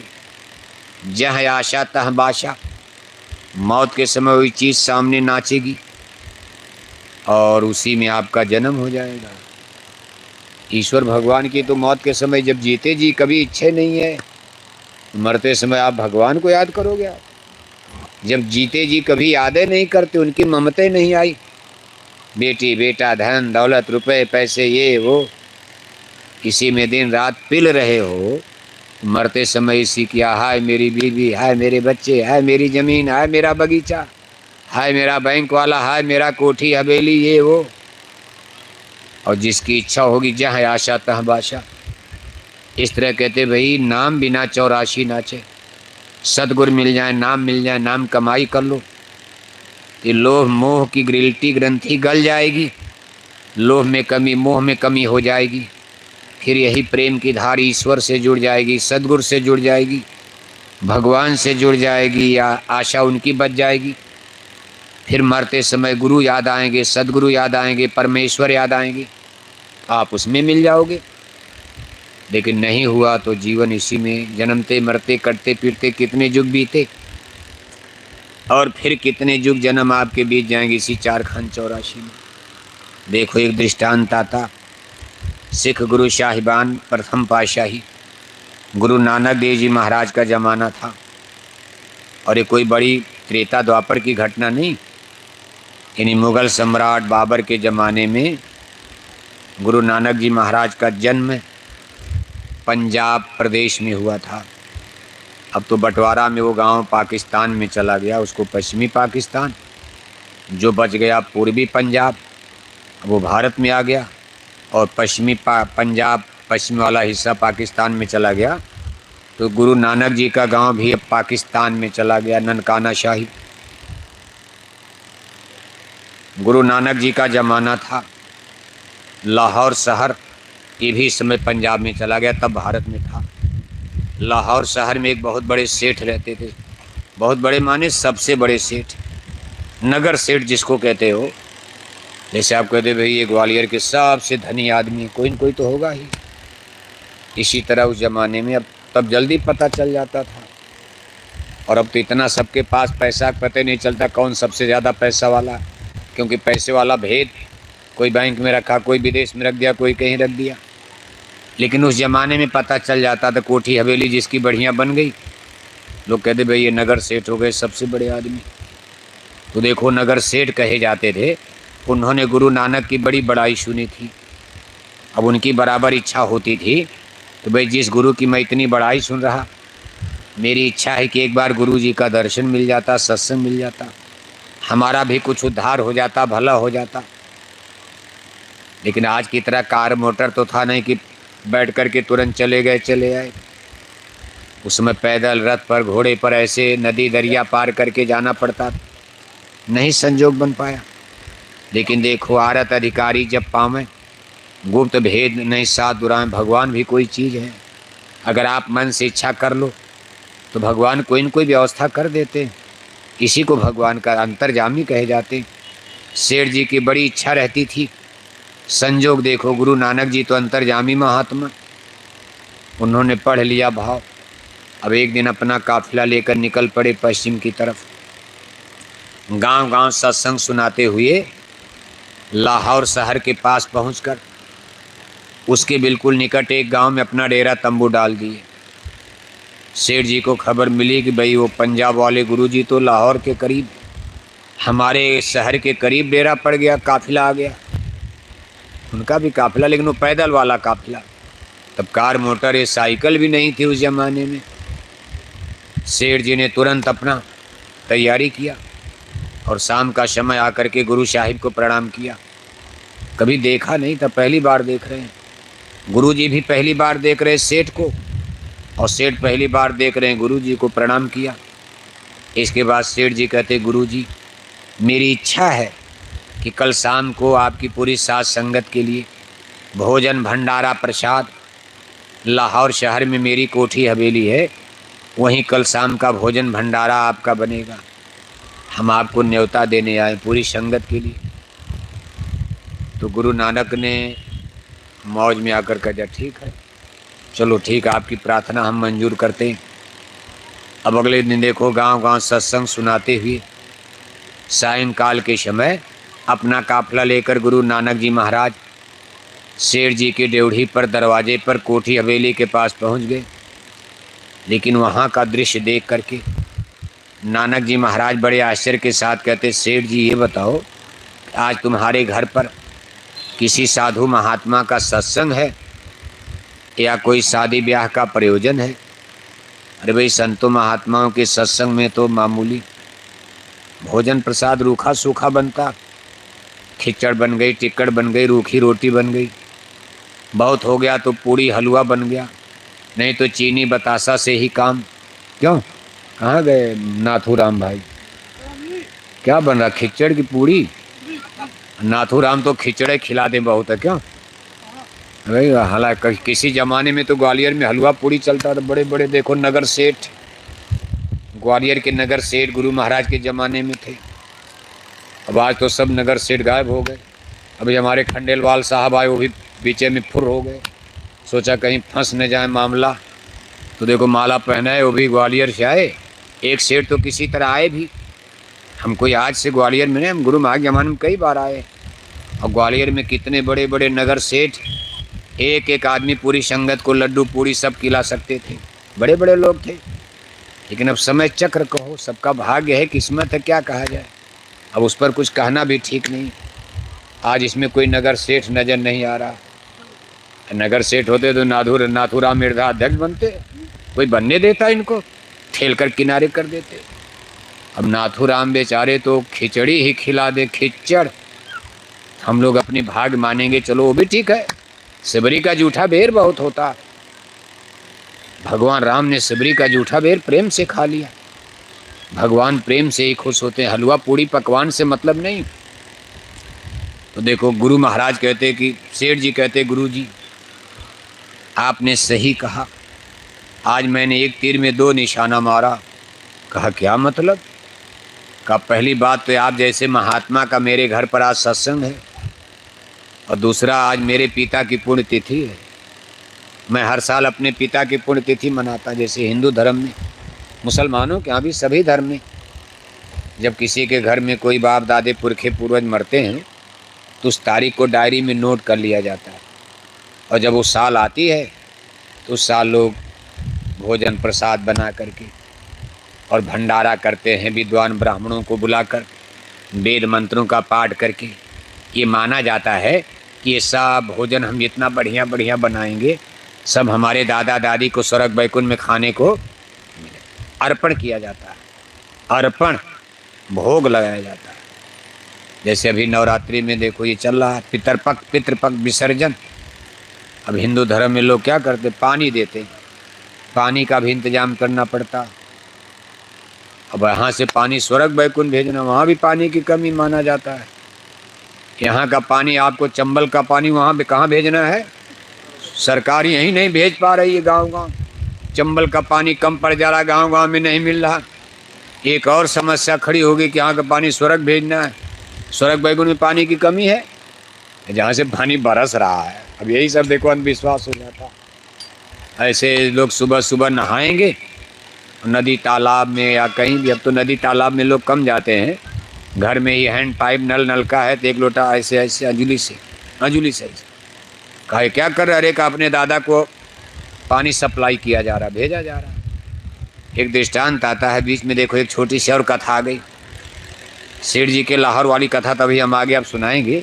बीच में एक छोटा सा दृष्टांत याद आ गया। एक बार इसी तरह पितृपक्ष का क्वार का महीना चल रहा था। काशी नगरी में साहब कबीर सुबह सुबह गंगा के किनारे किनारे जा रहे थे बालू रेती पर। तो काशी नगरी के बड़े बड़े विद्वान पंडित पुरोहित सुबह सुबह गंगा नदी में नहाकर, और सब लोग एक लाइन से ऐसे ऐसे ऐसे ऐसे मंत्र पढ़ रहे, ऐसे ऐसे कर रहे। तो साहब कबीर ने करे, भाई आप लोग बड़े विद्वान आदमी हो, काशी नगरी के सबसे बड़े बड़े पंडित पुरोहित विद्वान, कि सुबह सुबह पानी में खड़े होकर कौन पूजा हो रही है। विद्वान का महाराज ठहर जाइए, अभी हम लोग बाहर आते हैं, धोती लंगोटी पहने तब कुछ बताएंगे आपको, अभी पूजा कर लेने दीजिए, हमको डिस्टर्ब बीच में गड़बड़ मत कीजिए। अब कबीर साहब को सब लोग जानते भी थे, वहाँ थोड़ा बहुत तो जान ही रहे थे, भाई एक महात्मा है, ऐसे बोलते रहते हैं। जब बाहर लोग निकले कहने लगे, महाराज आप इतने बड़े महात्मा, आपको मालूम नहीं कि पितृपक्ष का महीना चल रहा, क्वार का पवित्र पितृपक्ष, ये सब पानी हम लोग अपने पितरों को भेजते हैं, अर्पण किया जाता है। साहब कबीर ने कहा, आपके पितर लोग हैं कहाँ? कहा पितृलोक में चले गए, पितृलोक स्वर्ग वैकुंठ में आता। तो साहब कबीर मौन हो गए। थोड़ी देर के बाद अपना कपड़ा उतार को भी गंगा पानी में कूद गए और जल्दी से डुबकी लगाए, और वो भी हाथ से पानी ऐसे ऐसे करने लगे। तो विद्वान लोगों ने कहा, महाराज अभी तो हमारी पूजा के लिए आप पूछ रहे थे, अब आप कौन पूजा कर रहे हो? तो साहब कबीर ने कहा, देखो भाई मैं पूजा नहीं कर रहा। कहा तब क्या कर रहे? कहा यहाँ से 1 मील की दूरी पर मेरा घर पड़ता, मेरे घर में पीछे सब्जी लगी सूख रही, मैं पानी गंगा मैया का वहीं भेज रहा हूँ। तो विद्वान हंसने लगे। कहा, महाराज आप पागल हो गए हो, आपके अंजलि का पानी आपके खेत में 1 मील जाएगा? साहब कबीर ने कहा, मुझसे बड़े पागल तो आप हो गए हो कि जब मेरे हाथ का पानी मेरी अंजलि से 1 मील नहीं जाएगा तो स्वर्ग वैकुंठ तो अरबों अरब किलोमीटर दूर जोजन पर, आपकी अंजलि का पानी स्वर्ग वैकुंठ कैसे चढ़ जाएगा? कौन सी मशीन लगाए हो आप? अब विद्वान देखो चुप हो जाते, क्या जवाब देगा कोई? चरण पकड़ लेते हैं। साहब कबीर ने उनको सत्संग सुनाया। अरे का भाई नाम रसायन, नाम का अमृत पियो, प्यास चली जाएगी जन्म मरण की। और ये नाम रसायन संतों के पास मिलता, इसीलिए कहा सदगुरु की खोज करो, संतों से प्राप्त करो। एहबिद बिन हर भजन खगेशा, जाय न जीवन केर कलेसा। जन्म मरण का कष्ट है, बिना भजन के नाम कमाई शब्द कमाई के। इस नाम और शब्द का अमृत पिए बिना कभी ये कष्ट नहीं जा सकता। अंत में देखो तमाम लोग कबीर साहब के वहाँ चेला भी बन गए। कहा, महाराज सही आपने ज्ञान खोल दिया, हम लोग तो अंधविश्वास में आडंबर में भटक रहे थे। अब देखो दूसरी घटना। अब गुरु नानक जी महाराज, सेठ जी ने जब ये बात कही कि महाराज मैं हर साल पुण्य तिथि मनाता हूँ, ये सब पूरा पकवान व्यंजन भोजन अपने पिता को मैं अर्पण करता हूँ। तो गुरु नानक जी महाराज ने कहा, तुम्हारे दादा हैं कहाँ? तो उन्होंने भी उत्तर दिया, महाराज स्वर्ग चले गए। गुरु नानक जी ने आंख बंद किया।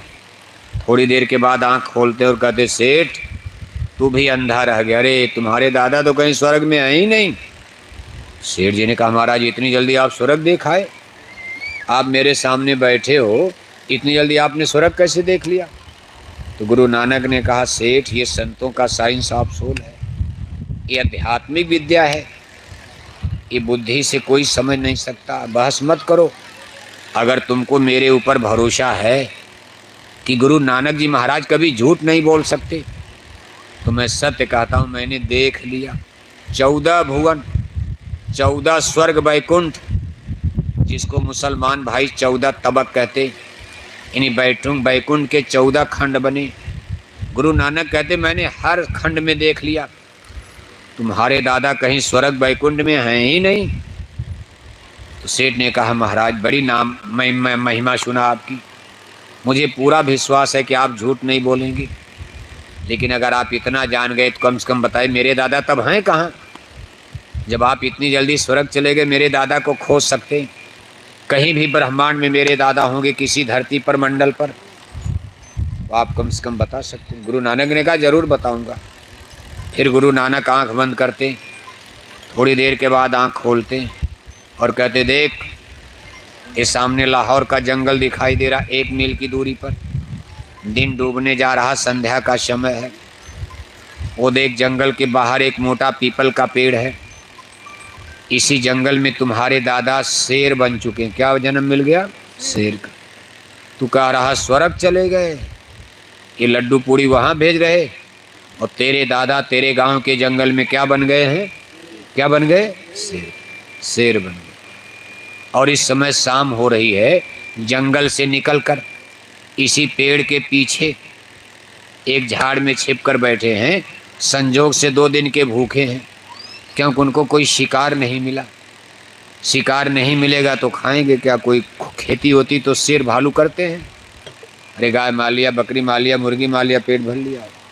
कम मेहनत तो उन्होंने किया, लेकिन शिकार हाथ नहीं लगा। 2 दिन के भूखे तड़प रहे हैं। अगर तू चाहता अपने दादा की भूख मिट जाए, तो ले जाए मिठाई उठाई वहीं खिला दे। सेठ ने कहा, महाराज आप हमको जानबूझकर मौत के कुआं में भेज रहे हैं। अरे एक तो मांसाहारी जानवर शेर, दूसरे 2 दिन का भूखा, वो तो हमको ही मार के खा जाएगा। मिठाई और दाल भात शेर खाएगा। गुरु नानक ने कहा, नहीं सेठ, संत किसी को धोखा नहीं देते, तू जा। अगर तुझे मेरे ऊपर विश्वास भरोसा है, तू जा।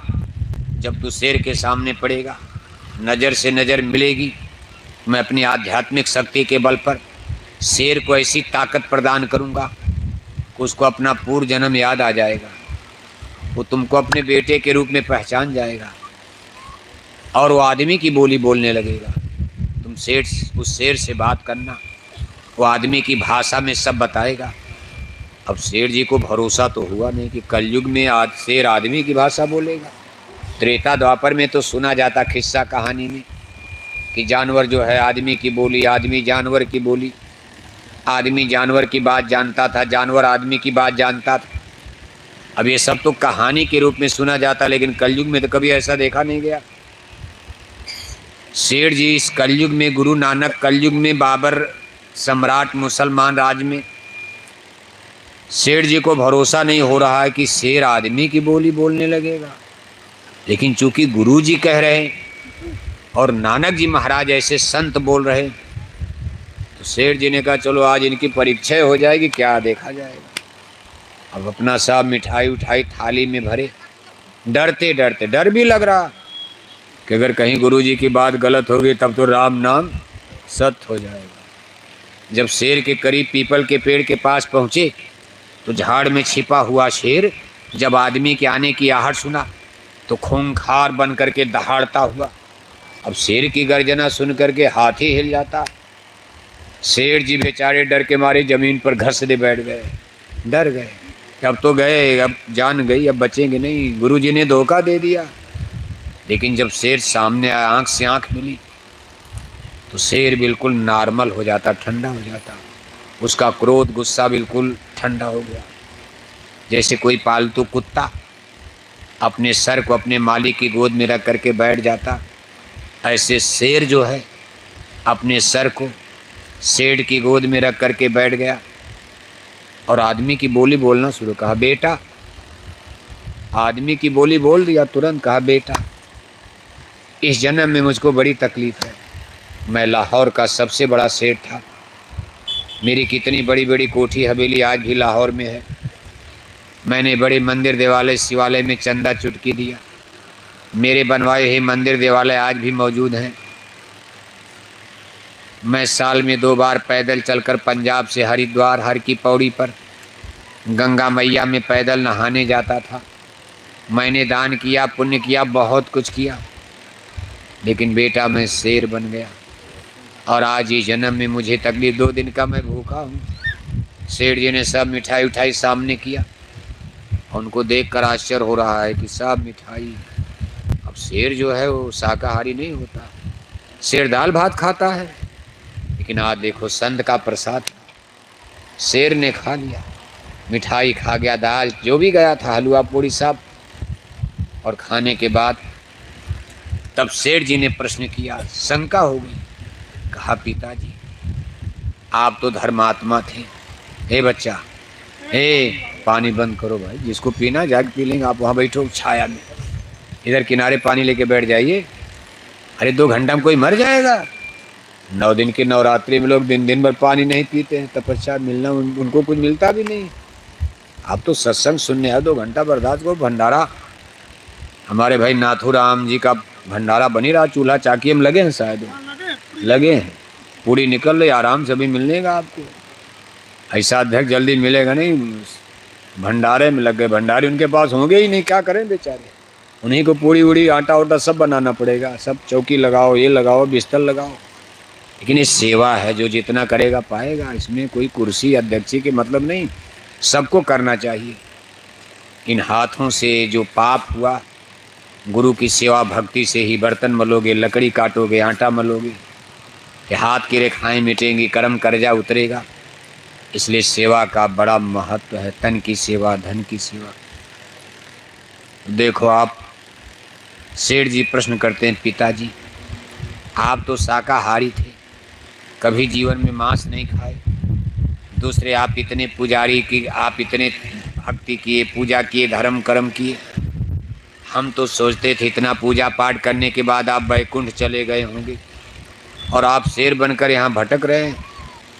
तब शेर ने रोते हुए कहा, बेटा निश्चय ही मैं भक्त था, पुजारी था, लेकिन मुझसे 2 गलती हो गई। एक तो मैं शाकाहारी बना रहा, इच्छा में नहीं, अनिच्छा में, मजबूरी में, क्योंकि मेरे पिता वैष्णव पंथ को मानते थे।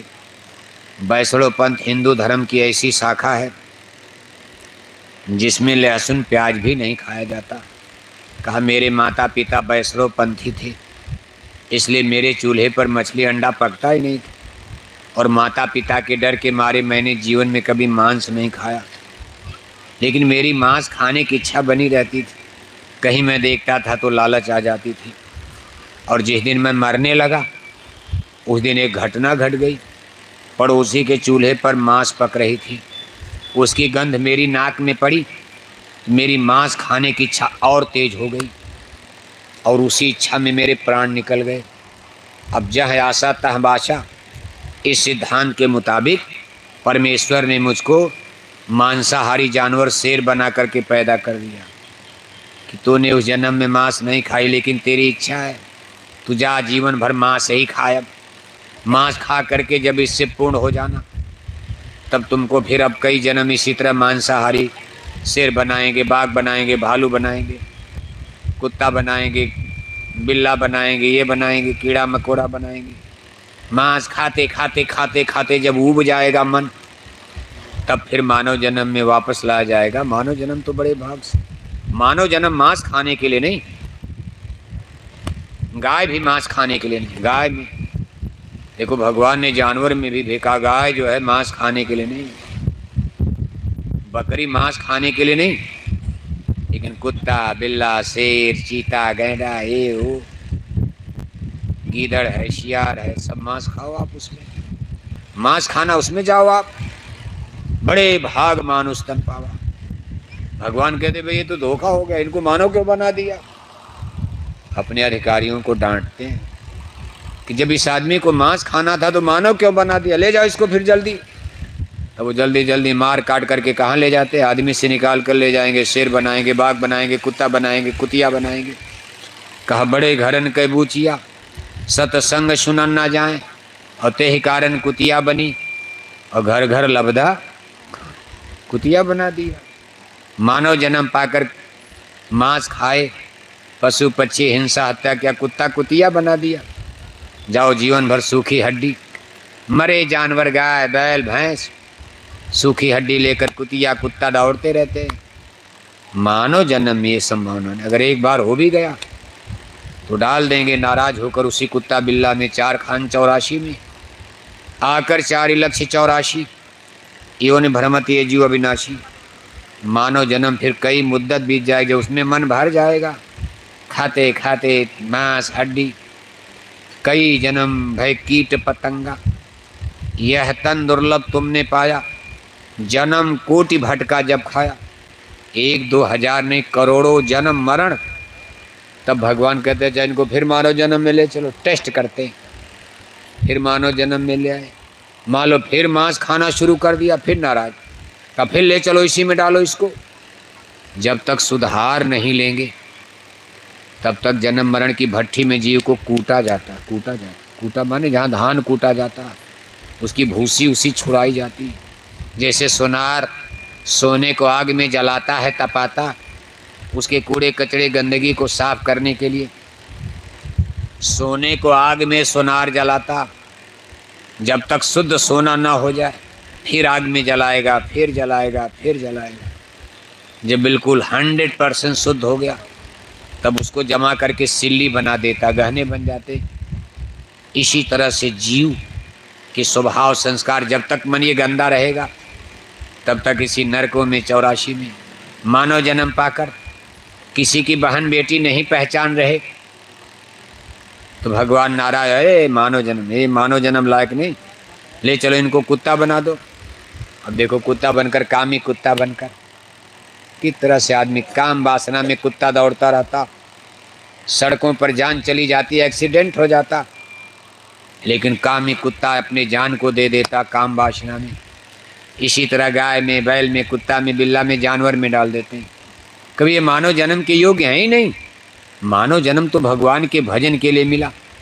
ये ही तन कर फल विषय न भाई, स्वर्गव स्वल्प अंत दुखदाई, नर्तन पाए विषय मन देहि, पलट सुधाते सट बिसले ही। इस तरह से भगवान की तरफ से ये नरक और 4 खान 84 ये समझो भट्ठी है, गरम गरम भट्टी। जीव को ठीक करने के लिए, सुधारने के लिए उसमें इसको कूटा जाता है, पीटा जाता है, मारा जाता है, काटा जाता, जलाया जाता है, भुनाया जाता कि भाई ठीक हो जाए। इसे जेल क्यों बनती, उसमें ले जाकर पुलिस के सिपाही डंडा मारते, जेल में सड़ाते हैं, मारते हैं, पीटते हैं। कहते भैया बोलो चोरी करोगे आप? कहते नहीं महाराज एक बार छोड़ दीजिए, नहीं करेंगे। तो सुधार के लिए ये सब चीज़ें प्रभु ने, भगवान ने ये जेल खाना, बंदी खाना, 4 खान 84 नरक सब कुछ बना दिया।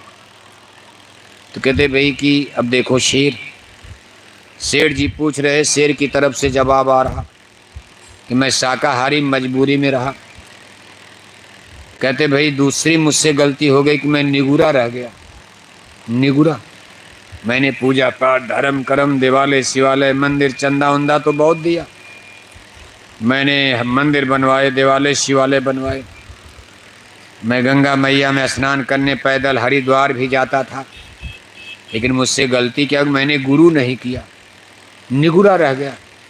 जब मैं भगवान की अदालत में पहुंचा तो भगवान ने जो कानून बनाया है, कानून क्या बना, कहा गुरुबिन माला फेरते, गुरुबिन माला फेरते। कहा गुरु तो किया नहीं, माला जपने लगे, राम राम राम राम, सीता राम राधे श्याम, कोई माला, जो भी मंत्र आपको मिल गया बस अपने मन से, और गुरु किया नहीं। कहा गुरुबिन माला फेरते और गुरुबिन देते दान। कहा गुरु किया नहीं और दान देने लगे। कहा भाई गुरुबिन 2 निष्फल गए, कहत कबीर विचार। कहा गुरु के बिना सबका पुण्य फल बेकार चला गया। कहा इसका कोई फल नहीं मिलता, जो निगुरा रह जाता उसका अन्न अशुद्ध, उसका पानी अशुद्ध, शरीर अशुद्ध। निगुरा जहाँ बैठता हो धरती अशुद्ध हो जाती। निगुरा के घर का पानी पी लोगे उस दिन भजन नहीं बनेगा। निगुरा के हाथ का भोजन कर लोगे उसके घर का, उस दिन आपका माला पूजा खंडित हो जाएगा। साहब कबीर ने कहा भाई निगुरा मुझको ना मिले, पापी मिले 1000। का एक पापी आदमी मिलना तो गनीमत है और निगुरा उससे भी खतरनाक। कहा निगुरा मुझको ना मिले और पापी मिले 1000, एक निगुरा के शीश पर लाख पाप का भार। कहा मानव जन्म पाकर अगर पापी आदमी है गुरु मिल गए वो पवित्र हो जाएगा। कपड़ा गंदा है, साबुन पानी मिल गया साफ हो जाएगा, लेकिन कपड़ा थोड़े गंदा लेकिन साबुन पानी नहीं, उतने गंदा ही रह जाएगा। इसलिए जो निगुरा रह गया उसके ऊपर पापों का बोझा मरते दम तक ले जाएगा लाद कर, और कभी सदगति मुक्ति मोक्ष नहीं मिल सकता। कहते भाई मैं निगुरा रह गया, गुरु मैंने नहीं किया। जब मर करके मैं भगवान की अदालत में पहुंचा तो भगवान ने मेरे सारे पूजा पाठ पुण्य को खारिज कर दिया और मुझको ये जन्म शेर का मिल गया। आज मैं अपना प्रायश्चित भोग रहा हूँ। मांस खाने की इच्छा, मांस जीवन भर खाकर अपनी आशा तिसरा में। लेकिन बेटा तुमको जिस महात्मा ने भेजा वो पूरे महात्मा, बड़े महात्मा, जाकर उनको अपना गुरु बना लेना, तेरा उद्धार हो जाएगा। और मुझसे भी, मेरे लिए भी प्रार्थना कर देना कि गुरु महाराज मेरे पिता का भी उद्धार कर दीजिए। ये कह करके शेर जंगल में भाग गया। सेठ जी बेचारे थाली लोटा उठाते और रोते आकर गुरु नानक के चरणों पर गिर जाते। कहा गुरु जी आज आपने मेरी आंख को खोल दिया। मैं तो सोचता था मेरे दादा स्वर्ग चले गए और आपने सही ज्ञान करा दिया। दादा तो यही शेर बन गए, जंगल में भटक रहे हैं। गुरु महाराज दया कर दीजिए, मेरे पिता का उद्धार हो जाए। गुरु नानक ने कहा जो प्रसाद मैंने बना कर दिया तेरे दादा ने खाया। 1 हफ्ता के बाद ये शेर उसी पेड़ के पास पीपल के नीचे मर जाएगा, मरा मिलेगा, जाकर देखना है, मर जाएगा। उसकी आत्मा को मैं शेर की जन्म जोनी से निकाल कर किसी अच्छे घर में, किसी अच्छे शाकाहारी खानदान में उसका मैं जन्म दिलाऊंगा। मानव जन्म बेटा बनकर आएगा। जस तस 84 से काढ़ा, नर देही में फिर ले डारा। जब वो थोड़ा सयाना हो जाएगा तो उसको मैं अपनी संगत में भर्ती करूंगा, फिर सेवा कराऊंगा, भजन भक्ति कराकर, सत्संग कराकर मैं अब अगले जन्म में तेरे पिता का उद्धार करूंगा। तेरा उद्धार तो पहले हो जाएगा, अब तेरे पिता का उद्धार बाद में होगा, क्योंकि उसको मानव जन्म में लाना पड़ेगा। बिना मानव जन्म में आए कभी उद्धार जीव का हो ही नहीं सकता। मनुष्य शरीर ही है जिसमें भगवान का भजन, साधना, उपासना, पूजा पाठ हो सकता। कहने का कुल मतलब ये है कि देखो जगत के जीव इस कलयुग में हम लोग अंधविश्वास में, आडंबर पाखंड में, कहा भटक में क्यों उम्र खोते, कहीं तुम ठीक नहीं लगना। सबकी उम्र, सबकी श्वास की पूंजी भटकाव में, अज्ञान में आपकी बीती जा रही। आप नाना प्रकार के कर्म धर्म, पूजा पाठ, धार्मिक अनुष्ठान करते रहते हो, लेकिन इसका पुण्य फल आपको क्या मिलेगा जब हिंसा करते हो, हत्या करते हो। हम लोग 40 साल देखो बोरा पहनते हो गया। 40 साल की मेहनत, कितना प्रचार प्रसार आपके ग्वालियर में आज से प्रचार जय गुरुदेव मिशन का हो रहा। 40 साल तो बोरा पहनते हो गया। अरबों अरब रुपया, लाख करोड़ नहीं, अरबों अरब रुपया जय गुरुदेव मिशन का पूरे भारत में खर्च हो गया। झंडा में, बैनर में, पोस्टर में, पर्चा में, डीजल में, भाड़ा में। इतनी मेहनत करने के बाद भी हम लोग ग्वालियर में बेटी शराब नहीं छुड़ा पाए। और अब खबर ये मिल रही है उल्टा हो गया कि बेटियों ने भी शराब पीना शुरू कर। बेटे शराब छोड़े नहीं। हम लोग तो यही चाहते थे बेटे शराब न पिए, माता पिता भी यही चाहते थे। वे बेटा शराबी हो गया, माँ बाप को चिंता हो गई। अभी कक्षा 10 पास नहीं कर पाया, शादी नहीं, ब्याह नहीं, तब तक जंगल में जाकर बेटा दारू पीने लगा, गांजा पीने लगा, माँ बाप के चोरी चोरी शराब पीने लगा। माँ बाप चिंतित कि बेटा शराब पीने लगा, कक्षा 10 भी नहीं पास कर पाया, शादी कैसे होगी, ब्याह कैसे होगा, कौन शादी करेगा। अभी तो बेटों की चिंता खाए जा रही और अब पता चला कि बेटियों ने भी शराब पीना अब शुरू कर। अभी ग्वालियर में नहीं, लेकिन भारत के बड़े बड़े नगरों में, महानगरों में, बड़े बड़े यूनिवर्सिटी कॉलेज में माँ बाप की चोरी चोरी बेटियों ने वहाँ के बड़े बड़े होटल वार क्लब में दारू पीना शुरू कर दिया, और आधी आधी रात तक किसी के हाथ में हाथ डालकर कि वहाँ नंगा नाच नाचा करती। तब तक इनको बहला कर फुसला कर कोई लेकर जंगल भाग गया। मुन्हे बाबा आपको पता चलता है, खोजते हैं, परेशान होते, पुलिस खोज रही। 6 महीना साल भर बीत गया, बेटियां नहीं मिलती। 6 महीना साल भर के बाद बेटी की कटी पटी मुर्दा लाश कहीं दिल्ली की सड़क पर, कहीं ग्वालियर की सड़क पर, कहीं पेड़ के नीचे जंगल में पाई जाती। बताओ आपने कैसा समाज बना डाला। बेटियां शराब पीने लगेंगी, कभी सनातन धर्म की रक्षा हो पाएगी? बेटियां शराब पीने लगेंगी, कभी भगवान राम का राम राज्य भारत में आएगा? बेटियां शराब पीने लगेंगी, बूढ़े माँ बाप की इज्जत आबरू पगड़ी सम्मान बचने वाला है। बेटियां शराब पीने लगेंगी, करप्शन बुराई भ्रष्टाचार कभी मिटेगा? बेटियां शराब पीने लगेंगी, कभी हम लोग अच्छे समाज का निर्माण कर पाएंगे? ये तो बहुत खतरनाक चीज़ है। अब इसमें बेटियों का क्या दोष दिया जाए? आपका सिस्टम गलत है। यूनिवर्सिटी में शराब कहाँ से आ गई बताओ आप? यूनिवर्सिटी में शराब कौन ला दिया, कैसे आ गई? सरकार को इस पर ध्यान देना चाहिए था। बेटियां इंजीनियर बने, डॉक्टर बने, बुरा नहीं है, पढ़ें लिखें, टीचर बने, ट्यूटर बने, मास्टर बने, लेकिन खतरनाक क्या है? बेटियां शराब पीने लगेंगी, कभी बुराई भ्रष्टाचार मिटेगा?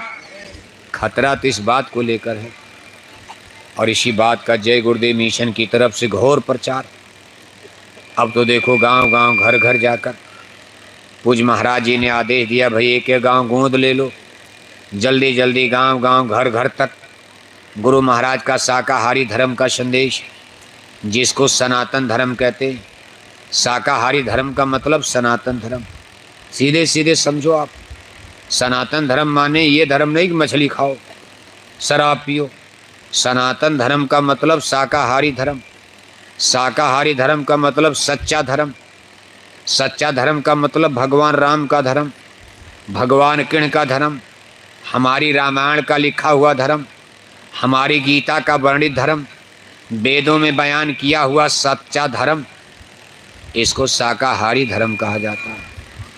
इस सच्चे शाकाहारी धर्म का प्रचार आज हमारे लाखों लाख भाई बहन शाकाहारी जैकेट पहनकर, अब तो देखो एक एक गांव गोंद लेकर ये घर घर लोगों के जा रहे, समझा रहे, बता रहे और अपील कर रहे हैं कि हाथ जोड़कर विनय हमारी और हो जाएं सब। हाथ जोड़कर विनय हमारी हो जाएं सब। लेकिन कब तक हाथ जोड़ा जाएगा? अब हाथ जोड़ते जोड़ते तो 70-72 बरस हो गए, और शराब पीने वाले घट रहे कि बढ़ रहे? बढ़ ही रहे हैं। हाथ जोड़ने की कोई कीमत, हाथ जोड़ने की कोई महत्ता? लेकिन भगवान भी गजब, उन्होंने 2 नियम बना दिया। एक गांव में लोग कहते हैं आदमी 2 बात से मानता, या तो माने बात से और नहीं तो माने नहीं तो माने। अब देखो हम तो नहीं बोल सकते, मशीन लगी है, लेकिन आपकी आवाज़ इसमें नहीं आ रही, आप जोर से बोल सकते हो। या तो माने बात से और नहीं तो माने बात माने सत्संग। अब हम लोग तो हाथ जोड़कर बातें तो कर रहे हैं, हाथ जोड़कर विनय हमारी और ग्वालियर में हो जाएं सब। लेकिन आप क्या करोगे? नहीं नहीं हम नहीं मानेंगे। नहीं मानोगे तो वही है कि या तो माने बात से और नहीं तो माने नहीं तो माने, जिसको छड़ी डंडा कहते हो आप। रावण को कितना समझाया ऋषि मुनियों ने। अगर साधु संतों की बात, ऋषि मुनियों की बात रावण की समझ में आ गई होती तो भगवान राम को जन्म लेकर काउंटर करने की क्या जरूरत थी? नहीं माने। भगवान राम ने कहा काउंटर करो, हटाओ, खत्म करो लंका। और ऐसा काउंटर कर दिया कि रहा न कुल कोई रोवनिहारा, कुल खानदान में कोई पानी देने वाला नहीं बचा। सोने की लंका, इतना सुंदर साम्राज्य जल करके ध्वस्त हो गया, भस्म हो गया। फिर लाखों बरस के बाद द्वापर काल आया, सारे राजवंश भी धर्मी हो गए, राजा महाराजा सब अधर्म के रास्ते पर चल पड़े। तब जोगेश्वर कृष्ण ने महाराज कंस की जेल में मथुरा में जन्म लिया, यदुकुल में। उसी समय देखो हस्तिनापुर में कितनी बड़ी घटना। भरी सभा में दुर्योधन ने कहा, हे दुशासन, द्रौपदी को नंगा करके मेरी जंघा पर बैठा दो। राजाओं की सभा में नंगा तो नहीं कर पाए, लेकिन कितना बड़ा गलती कर दिया। फिर पांडवों का वनवास हो गया, द्रौपदी को लेकर पांडव जंगल चले गए, 13 बरस जंगल में बिताए। फिर जंगल से आए, 13 बरस के बाद भगवान कृष्ण से मिले। भगवान कृष्ण ने कहा, भाई एक बार मैं भी समझाना चाहता हूँ, मैं भी हस्तिनापुर जाकर इनको जरा समझा दूँ। युधिष्ठिर ने कहा, नहीं महाराज आप मत जाइए, दुर्योधन बड़ा दुष्ट है, गाली देगा, आपका अपमान करेगा, मत जाइए। भगवान कृष्ण ने कहा, मुझको गाली का क्या फ़र्क, अरे सूरज पर कोई धूल उड़ाएगा, सूरज गंदा हो जाएगा, धूल अपने ऊपर आएगी, मैं ब्रह्म हूँ, मुझे मान सम्मान गाली गलौज का कोई फ़र्क नहीं, मुझे जाने दो।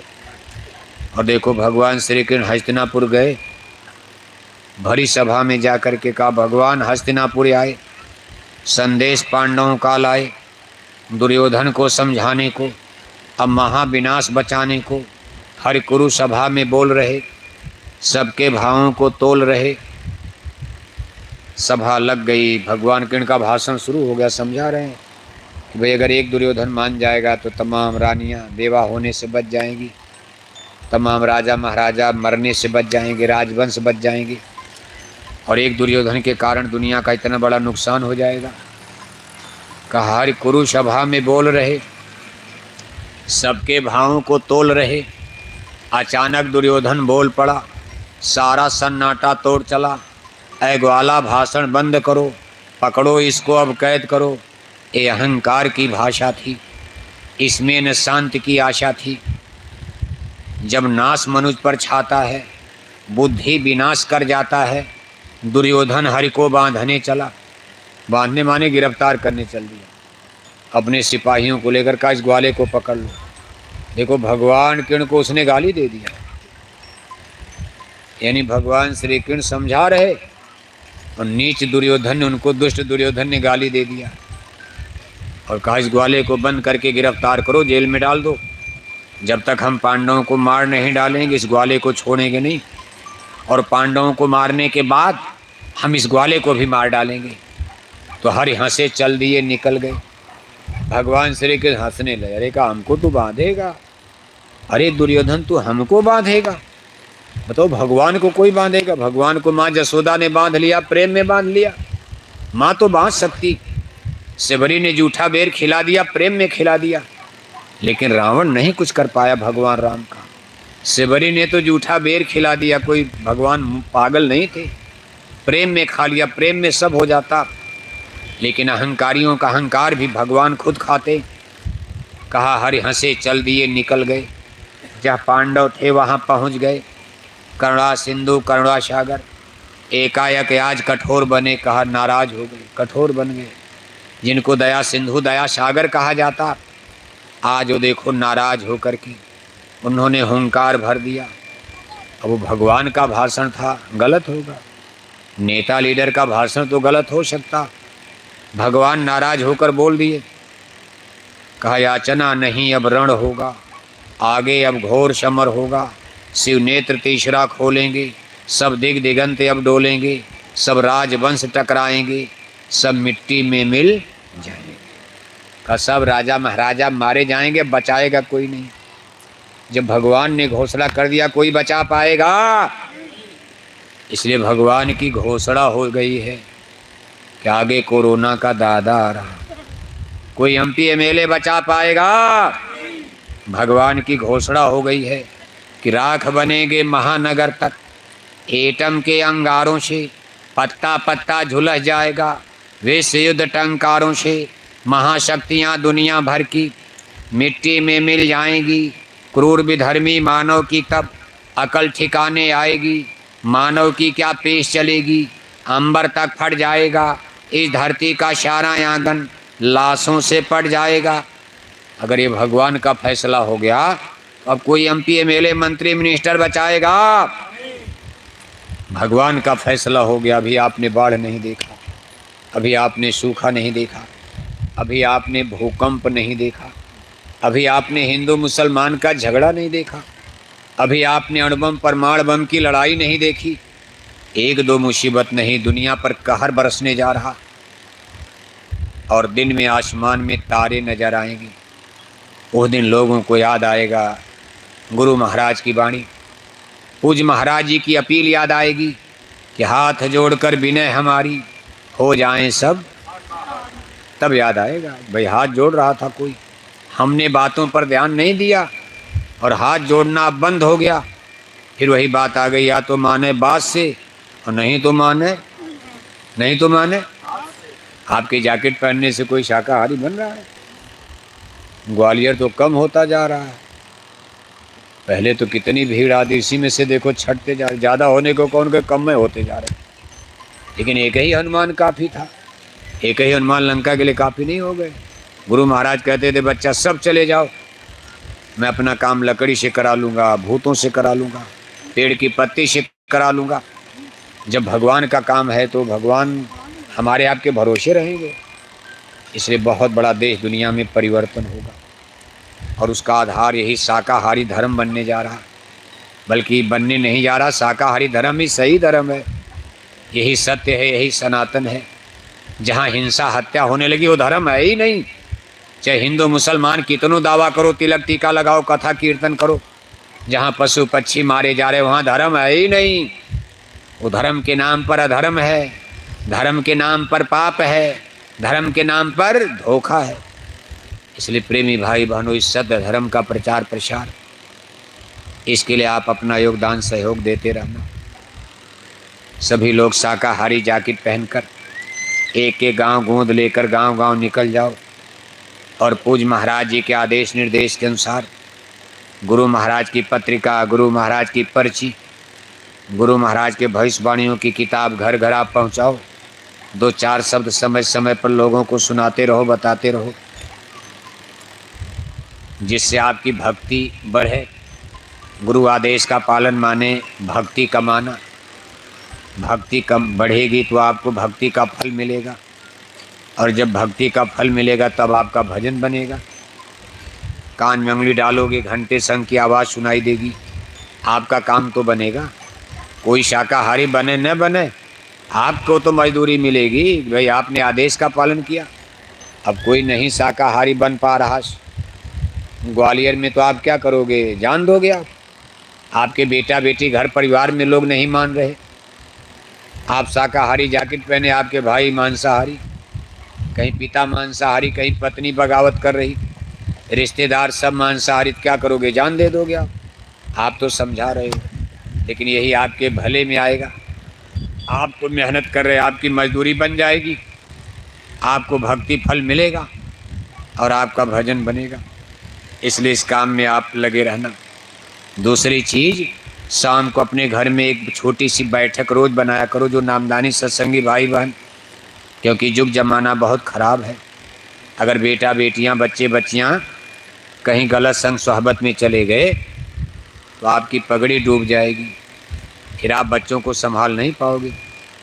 इसलिए छोटे छोटे बच्चे, जब इनकी कच्ची उम्र है, अब पक्की उम्र हो गई, अब क्या सुधार पाओगे आप, लेकिन कच्ची उम्र छोटे छोटे बच्चे, इनको शाम को लेकर घर में बैठ जाओ, 25 मिनट आधा घंटा के लिए आप छोटी सी सत्संग बैठक, एक छोटी सी प्रार्थना बोल दिया, 10 मिनट ध्यान, 10 मिनट भजन, इसके बाद जय गुरुदेव जय गुरुदेव 2 लाइन की नाम धुनी बोल दिया, बस 25 मिनट आधा घंटा में आपकी बैठक पूरी हो गई। इसके बाद गोलक रखते हो घर में, 1-1 रुपए का सिक्का बच्चों से और खुद भी सब लोग उसमें डाले। महीना बीत गया, गोलक को खोला, इसका कागज़ का नोट बनाकर अपने जिलाध्यक्ष के रजिस्टर में आपने डाल दिया, जमा कर दिया। जो रजिस्टर मथुरा से आया उसमें गोलक सेवा का कॉलम बना हुआ, फिर आप वही सिक्का महीना भर डालते रहो, फिर महीना बीत जाए, कागज़ का नोट बनाया डाल दिया। अब ये सेवा पूज्य महाराज जी के काफिले के लिए ली जाती। इसमें पर्चा, पोस्टर, झंडा, बैनर, डीजल, पेट्रोल, भंडारा, बराबर उनके काफिले चल रहे हैं। इन इस पवित्र काम में जीवों के जागरण के लिए भाई जीव शाकाहारी बने, नामदान प्राप्त करें, घर में भगवान का भजन करें, उनकी आत्मा नरकों से बचे। इसका आपको कितना पुण्य मिलेगा। कोई आपकी मेहनत से, आपकी सेवा से, मान लो सब लोग काफिले में गए नहीं, आपकी सेवा पहुंच गई, उससे पर्चा छप गया, पर्चा कोई पढ़कर सत्संग में आ गया, नामदानी बन गया, शाकाहारी बन गया, उसकी आत्मा नरक से बच गई। अब आपको इसका कितना बड़ा आपका हिस्सा मिलेगा, आपको इसका कितना बड़ा पुण्य मिलेगा। इसलिए बराबर ये गोलक सेवा का क्रम, इससे दो लाभ, एक तो आपकी सेवा भी मथुरा जाती रहेगी, दूसरे रोज बैठने से आपके बच्चों का संस्कार बनेगा। कल मान लो आप बूढ़े हो जाओगे, मर जाओगे, आपके घर में जय गुरुदेव नाम कोई बोलेगा नहीं। जब बच्चों को संस्कार नहीं डालोगे, सेवा भजन भक्ति से नहीं जोड़ोगे, जय गुरुदेव मिशन से, इसलिए इनको पढ़ाओ लिखाओ भी आप, स्कूल का नुकसान ना हो। लेकिन संडे है, मंडे है, छुट्टी का दिन, दशहरा, दिवाली, इनको आप धीरे धीरे सत्संग में भी लाते रहो और घर में शाम को रोज़ किया करो। बस 25 मिनट, ज़्यादा नहीं। ज़्यादा बैठाओगे तो बच्चे ऊब जाएंगे। आपको भजन करना घंटा 2 घंटा, बाद में रात भर करो, कौन मना करता। लेकिन बच्चों के साथ जब बैठो तो 25 मिनट, आधा घंटा। हम भी देखो जब काफिला में थके, अब तो थके मादे पहुँचते हैं, तो हम भी सबको लेकर के 25 मिनट बैठते, हम खुद बैठते हैं। अब हमारा तो रोज़ डेरा रमता जोगी बहता पानी, कहीं कहीं कहीं 11 बजे पहुँचे, 12 बजे पहुँचे, लेकिन कोशिश करते भाई आधा घंटा ही बैठ लिया जाए, जिसमें सभी ड्राइवर, सभी सेवादार, क्योंकि लोग करते नहीं, इसी बहाने बैठ जाएंगे। हमको अलग से करना, हम रात भर करें, लेकिन सबको तो 2 घंटा बैठाया नहीं जा सकता। उसी में जहाँ हम जाते, घर वाले भी आके बैठ, छोटे छोटे बच्चे भी कभी कभी बैठ जाते, सुबह भी आधा घंटा, शाम को भी आधा घंटा। तो जो भी अच्छे कच्चे थोड़े मोड़े कर लेते, बाकी जिसको ज़्यादा करना तो अपने हिसाब से करते रहना। इससे बच्चों का संस्कार बनेगा। भजन असली चीज़ है, कि नहीं कि नामदान ले लिया, पूजा पाठ कभी मत करो, बस साइकिल लेके झंडा उड़ाते रहो। प्रचार भी करो, लेकिन भजन भी समय निकाल कर थोड़ा बहुत बैठक सबको करनी चाहिए, कि बहुत बड़ी चीज़ है। ये भी बिन हजर हर भजन खगेशा का हनुमंत विपत परब सोई। जबलों सुमिरन भजन में भक्ति भी जरूरी है, भजन भी जरूरी है, सेवा भी जरूरी है और सत्संग भी जरूरी। सब चीज़ें करोगे तो जल्दी जल्दी लाभ मिलेगा। सब दवा खाओगे जल्दी बीमारी जाएगी। अब एक ही दवा खाते हो, भजन करने लगे और प्रचार में, सेवा में समय नहीं दोगे, तब भी बीमारी जल्दी नहीं जाएगी। सेवा में लग गए, भजन छोड़ दिया, तब भी बीमारी जल्दी नहीं जाएगी। सत्संग छोड़कर घर बैठ गए, 6 महीना बीत गया, सत्संग में नहीं आए, मन मोटा हो गया, फिर गड्ढे में चले जाओगे, तब भी बीमारी नहीं जाएगी। ये सब चीज़ें से सद्गुरु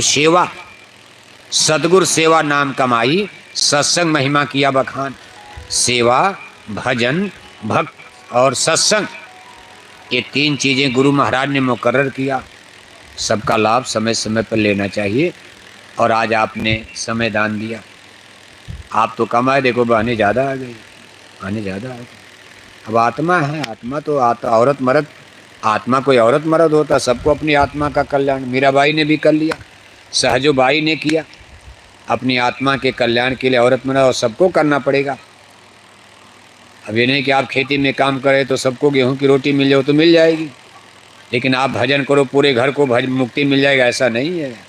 इसमें सबको करना पड़ेगा। गुरु महाराज ने कहा भाई सबको करना पड़ेगा। और देखो यहाँ आपसे हम समझते 3 गुना तो बहनें बैठी, और अगर आज इधर मंच होता, सामने कितनी भीड़ नजर आती, फोटो इधर से लिया जाएगा। लेकिन ये है कि अब भाई लोग तो देखो उधर बैठे हैं कुछ लोग, लेकिन देखो गुरु महाराज ने दया कर दिया, छाया होने तो हम लोग बैठ नहीं पाते। आज तो नाथूराम मिर्धा ने रगड़ी दिया था हम लोगों को, बलिदान कर देते। आज हम लोग पसीना पसीना हो गए होते, ऐसा टेंट लगा दिया चौड़े मैदान में, और अब को फरार हो गए, यहाँ से गए भंडारा में। वो तो आराम से छाया में होंगे, लेकिन गुरु महाराज ने दया कर दी। आपकी भक्ति देखो कि गुरु महाराज ने कुदरती तंबू डाल दिया, पूरा छाया आ गई, ठंडी हवा इधर से चल रही है, और करीब करीब हम लोगों के घंटों का समय बीत गया और पता नहीं चला। और बड़े श्रद्धा भाव से आपने सुना, प्यार दिया, सम्मान दिया, आदर दिया, सत्कार दिया।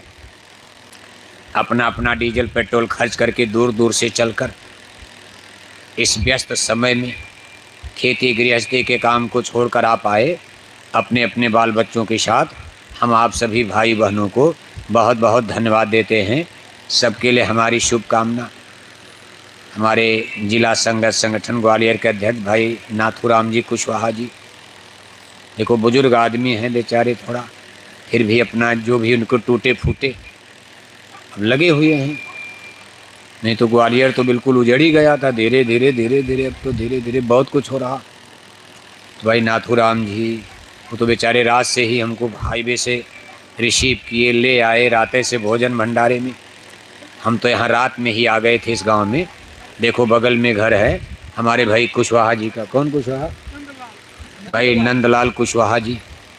अब पूरे घर के लोग कितने भक्त आदमी, कितने श्रद्धालु, उनके घर के बच्चे औरतें सभी लोग रात भर जाग जाग कर सबके लिए भोजन प्रसाद का इंतजाम करना, फिर सुबह 4 बजे से ही चूल्हा चाकी संभालना, भोजन करा देना। तो हम भाई उस कुशवाहा परिवार को, गांव जेवार को, सबको बहुत बहुत धन्यवाद देते हैं और सबको ऐसा ही करना चाहिए। संगत सेवा गुरु सेवा मानी जाती। यही सेवा भाव अगर जिंदा रहेगा तो हम लोग जिंदा रहेंगे, मिशन आगे बढ़ेगा। सेवा भाव खत्म हो जाएगा, झगड़े में फंस जाओगे, छोटा बड़ा ऊंचा नीचा की बात आ जाएगी, तब आपका नुकसान हो जाएगा, फिर संगठन कैसे आगे बढ़ पाएगा। इसलिए सबके अंदर सेवा भाव, श्रद्धा, प्रेम भाव बना रहे। जिला संघर्ष संगठन देखो इस ग्वालियर के हमारे और भी सेवादार लोग, जैसे युवा संघर्ष संगठन के तमाम बच्चे बच्चियां, महिला संघर्ष संगठन की हमारी देवियां बहनें, यहाँ भंडारे में भी देखो सुबह से लोग लगे हैं। सबके लिए भंडारी लोग, सेवादार लोग भोजन, उनको भी साथ ही साथ हमारे जिला संगठन के जितने भी सम्मानित पदाधिकारी, उपाध्यक्ष, मंत्री, कोषाध्यक्ष, सचिव, फिर ब्लॉक के, तहसील के तमाम सेक्टर के जो पदाधिकारी, हम सबको बहुत बहुत धन्यवाद देते हैं। सबके लिए हमारी शुभकामनाएं। सबके प्रेम सहयोग से ये कार्यक्रम निर्विघ्न रूप से संपन्न हुआ। इसी तरह प्रेम सद्भाव बनाए रहोगे, एक दिन हम लोग अपनी मंजिल पर पहुंच जाएंगे और पूज्य महाराज जी का अच्छे समाज के निर्माण का संकल्प भी पूरा होगा, जिससे आत्म कल्याण का मार्ग प्रशस्त हो जाएगा, आसान से आसान हो जाएगा। थोड़ी मेहनत में ही आपका भजन बनने लगेगा। ऐसा अच्छा समय लाने के लिए हमारे पूज्य महाराज जी संकल्पित हैं और इसके लिए देखो दिन रात कितनी मेहनत कर रहे। छोटे बड़े काफिले निकाल कर अपनी जन जागरण यात्रा लेकर बराबर देखो चलते रहते। अभी अपना काफिला लेकर हो उत्तर प्रदेश के रायबरेली ज़िले में चल रहे, एक एक ब्लॉक में 2-2 कार्यक्रम करते हुए, फिर खेरी जिला, बदायूं जिला, इन्हें लगातार 3 महीना कार्यक्रम करने के बाद वो दिसंबर के महीने में मथुरा आश्रम पधारेंगे, जहां 20 से 24 दिसंबर तक भंडारे का कार्यक्रम होगा। 5 दिन लगातार सुबह शाम आपको सत्संग सुनने को मिलेगा। 22 दिसंबर जो पूजा की मुक्ति थी तारीख है, उस दिन पूज्य महाराज जी का दर्शन, उनका सत्संग और नए लोगों को नामदान, गुरु दीक्षा, गुरु मंत्र दिया जाएगा पूज्य महाराज जी के द्वारा। कोई भी भाई बहन नवगांतुक, पुराने लोग तो नामदान पाए हो, भगवान के भजन में लगे हो, मान लो कोई नया आदमी प्रेमी आ गया, भाई नाथूराम जी क्या कर रहे हैं? बाबू साहब ये लोग क्या करने लगे? भोग? अच्छा भोग लगा। अरे बताना चाहिए ना, ऐसे चोरी चोरी भोग लगता है। बारे भाई बारे अलबेला, नवकत देखा न बेला, अलबेला है नाथूराम। देखो कितना बढ़िया अध्यक्ष आपको मिले, भोग भी लग गया, चिंता मत करो। और बढ़िया खीर पूरी सब एकदम बड़ी टनाटन भंडारा है। भले हमको डीजल उजल ना मिलेगा, सब तो पूरी में गया, डीजल क्या मिलेगा? हाथ जोड़ लेंगे, अरे महाराज ज़्यादा कम देनी बिनती ज़्यादा, महाराज बड़ी गरीब संगत है, सब तो पूरी और खीर में चला गया। लेकिन थोड़ा आप लोग दे देना इनको कि भाई डीजल भी देखो, गाड़ी कैसे चलेगी। अब आपको तो पूरी सब्जी मिल जाएगी। हमारी गाड़ियाँ इतनी महंगाई में, इतना डीजल पेट्रोल महंगा है, थोड़ा थोड़ा नाथूराम जी को आप डीजल के नाम पर सब लोग देना। लेकिन हमारी सेवा मत काटना, गुरु महाराज की मत काट देना, झोली वाला उठा के इन्हीं को दे देना। पहले तो झोली वाला देना, रजिस्टर देना। तो देखो भंडारे के कार्यक्रम में नए लोग आप आना, आपको भगवान के भजन का रास्ता मिलेगा। कुछ महाराज जी समझाएंगे, बताएंगे आत्मा नरक से कैसे बचेगी, जन्म मरण कैसे छूटेगा। अब 2 मिनट समय आपका और लिया जाएगा। एक छोटी सी प्रार्थना होगी और अभी सेवा ली जाएगी गुरु महाराज की सेवा झोली में, और गायों के लिए सेवा के लिए रजिस्टर भी है। हिंदू धर्म में गाय की सेवा का बड़ा पुण्य माना जाता। ये तो गुरु महाराज की सेवा है, लेकिन सेवा देते समय इतना ध्यान रखो कि सब लोग 10 मत दिया करो। ये नहीं कि 500 की साड़ी पहन के आए 10 और 5000 की साड़ी पहन के आए तब भी 10, साइकिल से आए 10, मोटरसाइकिल से आए 10, 10 लाख की कार में आए तब भी 10, 10 10 10 और 10 के आगे बिल्कुल बस कोई यूनियन बना दिया, 10 से ज़्यादा कोई नहीं देगा। अरे भाई, अमीरों की सेवा बड़ी, गरीबों की सेवा छोटी। गरीब आदमी हो, हाँ हो गया, अभी खाएंगे, आपका प्रसाद खाएंगे। गजब कर दिया आपने, देखे धूप भी चली गई, छाया आ गई। ग्वालियर तो जिंदाबाद कर दिया आपने भाई, सफल हो गया कार्यक्रम, आप सफल माना जाएगा। इतने स्थिति परिस्थिति में टेंट तो हम लोग तो आज परेशाने हो जाते। जैसी जगह इन्होंने आज फंसाया था गेयर, अगर कड़ाके की 2 पोती जब आप इसमें बैठे होंगे कि कैसे हमारा 2 घंटा बीतेगा। लेकिन देखो कितना अच्छा मौसम, ये नाथूराम भाई की भक्ति और हमारे कुशवाहा जी की देखो तपस्या, लेबिल ओबिल तो करवा दिया। बुलडोजर चला करके देखो मैदान को लेबिल किया गया। तो बहुत धन्यवाद है सबको, कार्यक्रम आपका सफल माना जाएगा और हम सबको एक बार फिर धन्यवाद देते हैं। अब ये सेवाएं आप देना, लेकिन अमीरों की सेवा थोड़ी बड़ा करके। गरीबों का तो जूठा बेर बहुत है, 10 रुपया बहुत है उनका। गिट्टी तोड़ रहे, मिट्टी तोड़ रहे, मजदूरी करते हैं, किसी तरह मजदूरी करके बच्चों को शाम को रोटी मिलती, उनका 10 रुपया बहुत है। लेकिन जिनके बटुआ बैग में बड़ी बड़ी नोट लेके बैठे हो, आप क्यों 10 देते हो? कहाँ से फुटकर कराते हो? बैंक से निकाला बड़ी बड़ी नोट, रास्ते में फुटकर करा लिया। घर पर कोई फुटकर लेने जाए तो बड़ी बड़ी गड्डी दिखाओगे, अरे बाबा मेरे पास फुटकर है ही नहीं। और सत्संग में सब लोग 10 10 10 और 10 के आगे, और ऐसी फटी पुरानी नोट लेकर आ गए जो कोई दुकानदार लेने को तैयार है नहीं, वही झोली में डालोगे आप। गुरु महाराज को धोखा देना चाहते, धोखा खाओगे आप। भाई गुरु से करे कपट चतुराई, सो हंसा भव भर में जाई। गुरु महाराज तो देख रहे हैं कि बटुआ बैग में बड़ी बड़ी नोट, हमको भिखारी मान के 10 रुपया 10 रुपया 10 रुपया। गुरु महाराज कोई भिखारी है?